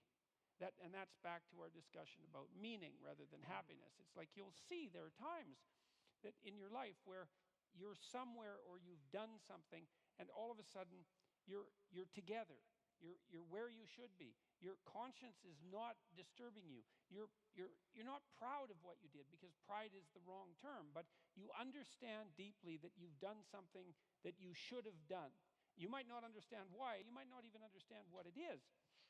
But the study of that can help elucidate the difference between what actually constitutes you, which is a very difficult thing to discover, and what constitutes the accretion that characterizes you because of the, well, let's say your intense proclivity for socialized mimicry. And so, I don't mean you personally, but people are amalgams of everything they've seen and every person they've watched. Yes, and everything they've read. And to integrate that and to find the truth that constitutes that integration is an incredibly difficult endeavor. And one of the reasons why in 12 Rules for Life, for example, I suggested that people try to tell the truth, or at least don't lie, is because one of the ways, apart from pursuing what appears to you to be meaningful, one of the ways of escaping from that possession by the kind of ideology that you're describing, which is it's like an unconscious of unidentified axioms. It's something like that, even though they take personified form. They're like personalities, is to stop saying things you know not to be true. It's a nice pathway forward. The original rule was tell the truth. And I thought, no, that's not any good, because you're so biased and limited and ignorant and possessed that you don't know what the truth is. And so you can't be asked to tell it. But everyone does have the experience of being about to say or do something that they know by their own, they know as deeply as they can know anything about themselves, that utterance or action is wrong, and they still do it. Now, my suggestion is try to stop doing that. And one of the consequences, well, you can try in small ways, like you might not be able to manage it in big ways, but now and then, you're tempted to do something that you know to be wrong, and you could not do it. And if you practice that, you get better and better at not doing it. And that means you lie less, and you take the easy route out less, and you pursue hedonic pleasures that cost you in the future less. You start to straighten yourself out. You take the beam out of your eye. That's essentially what you're doing. And over time, you have some modicum of hope that your vision will clear up and you'll be able to see the proper pathway forward. And that's part of the process of redemption.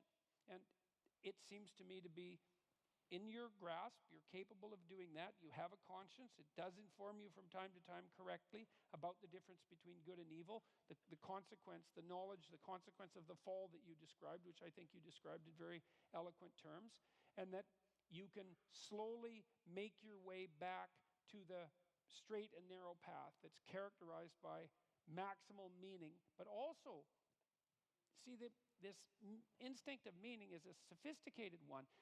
It's not that I'm making a case for the individual, like Ayn Rand makes a case for the individual.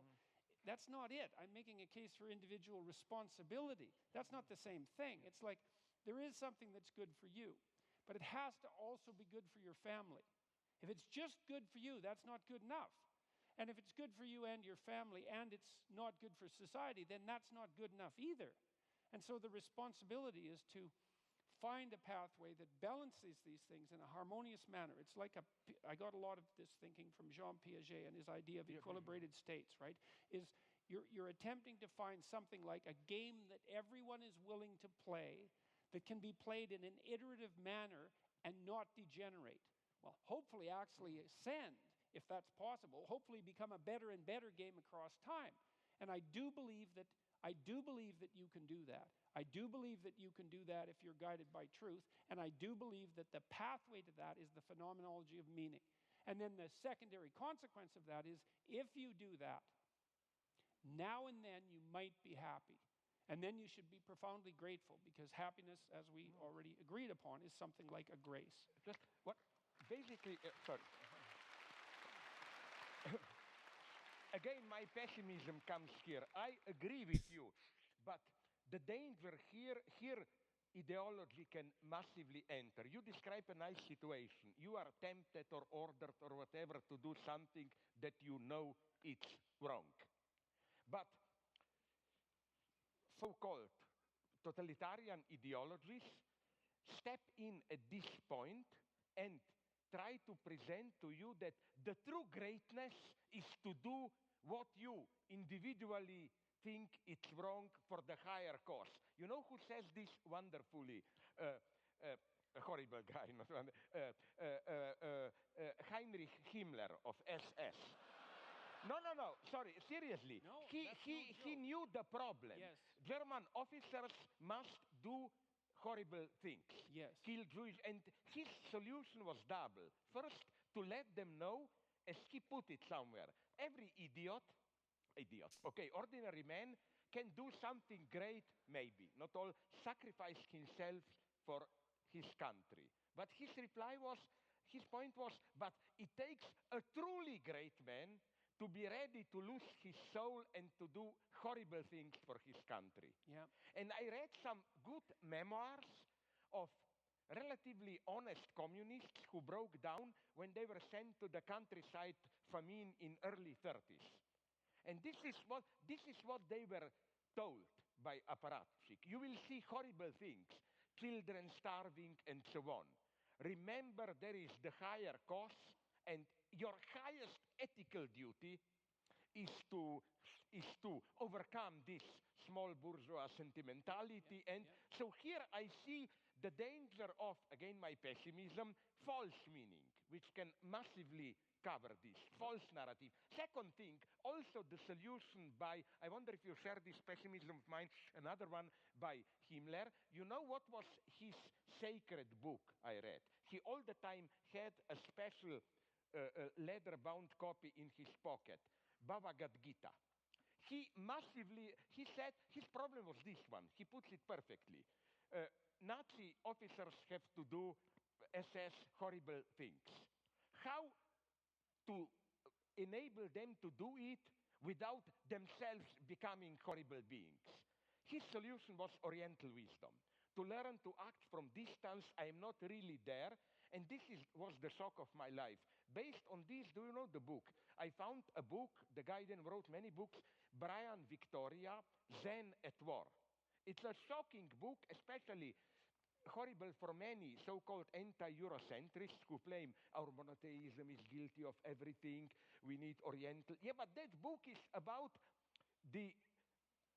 apart from a couple of exceptions, the behavior of Zen Buddhist community in Japan in the 30s, early 40s. Not only they totally supported Japanese expansion into China, they even provided properly Zen Buddhist justification for it. For example, the one, you know who did this? No, you are not as old as me. I remember him, D.T. Suzuki, the great yeah, but okay, he was doing this in the 60s. But as a younger guy, he was fully supporting Japanese militarism, and one of his justifications was this one. The advice of Japanese military to them to support Zen Buddhist training. Because he says, it's one of the most horrifying things that I've ever read. He said, sorry, don't take it personally, but let's say an officer orders me, if I were to tell this to you, it would be too obvious, so I pick you, I have to kill you, stab you with my knife. And he says, if I remain in this illusionary self, then I feel responsible, I kill you.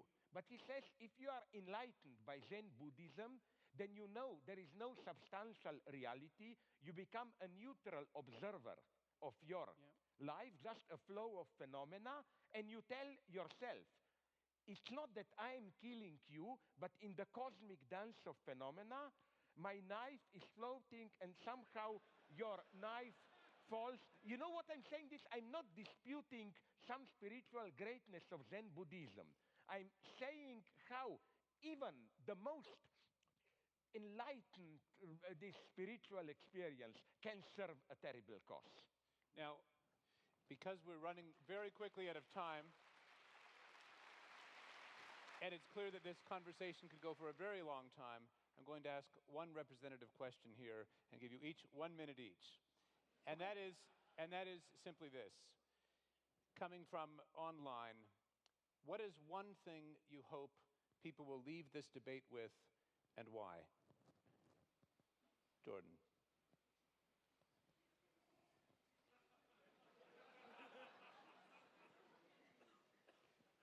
I hope they leave this debate with a belief in the power of communication between people with different views. You know, that's.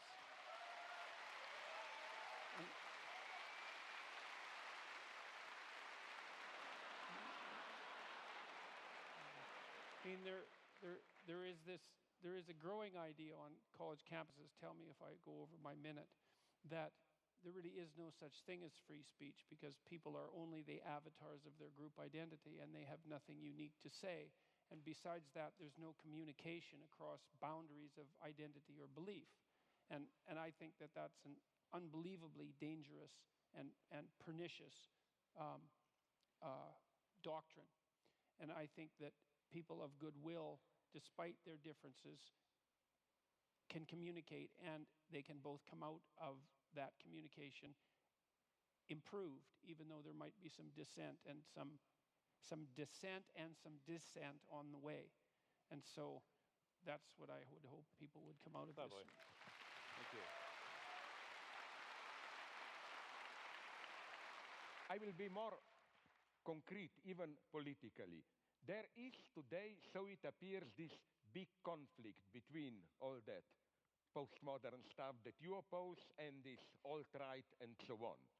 I hope sincerely that we made at least some people to think and to reject this simple opposition. There are quite reasonable, well, the only alternative to alt-right is not political correctness and so on.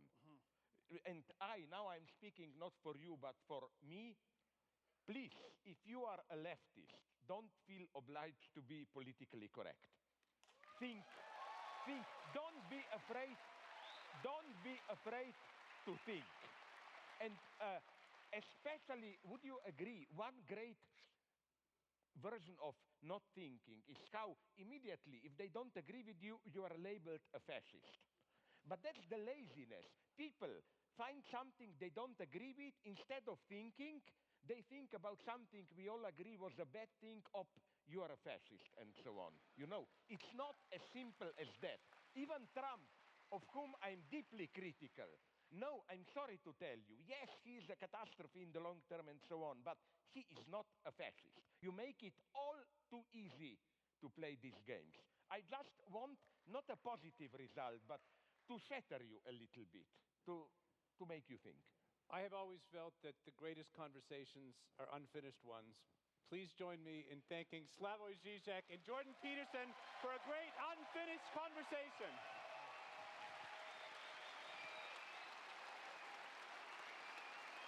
Hi. It's nice that we survived this. Thank you very much.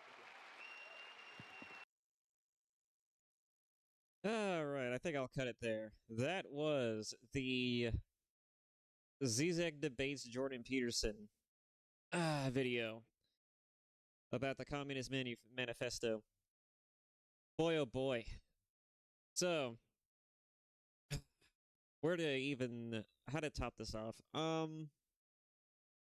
I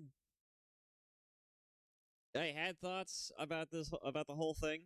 I kind of just let it run its course. I had thoughts, but I've lost them now. It's quite a debate, and I think they've all hit all of the necessary points and questions, but I think overall, you know, outside of the things that they wanted the audience to take away, my biggest takeaway of this whole thing is that, just please fucking think for yourself and just think critically.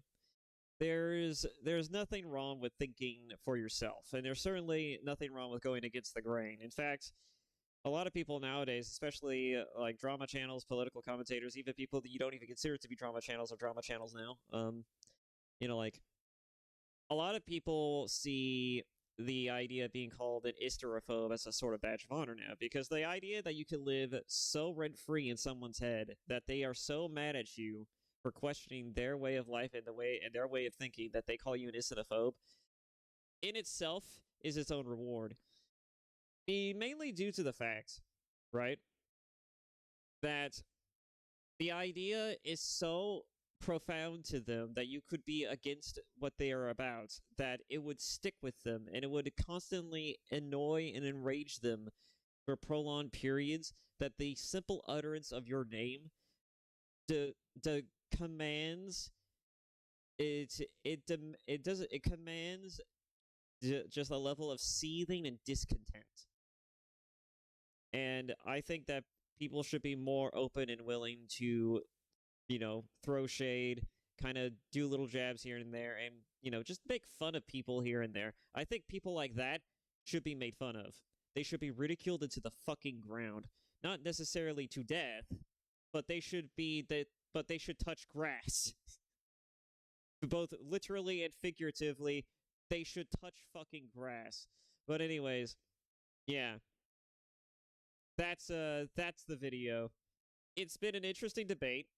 It approached a lot of ideas and questions that I didn't think they were going to approach. I wasn't even sure what I was going into when I was first watching this video, but all in all, this has been an interesting sit.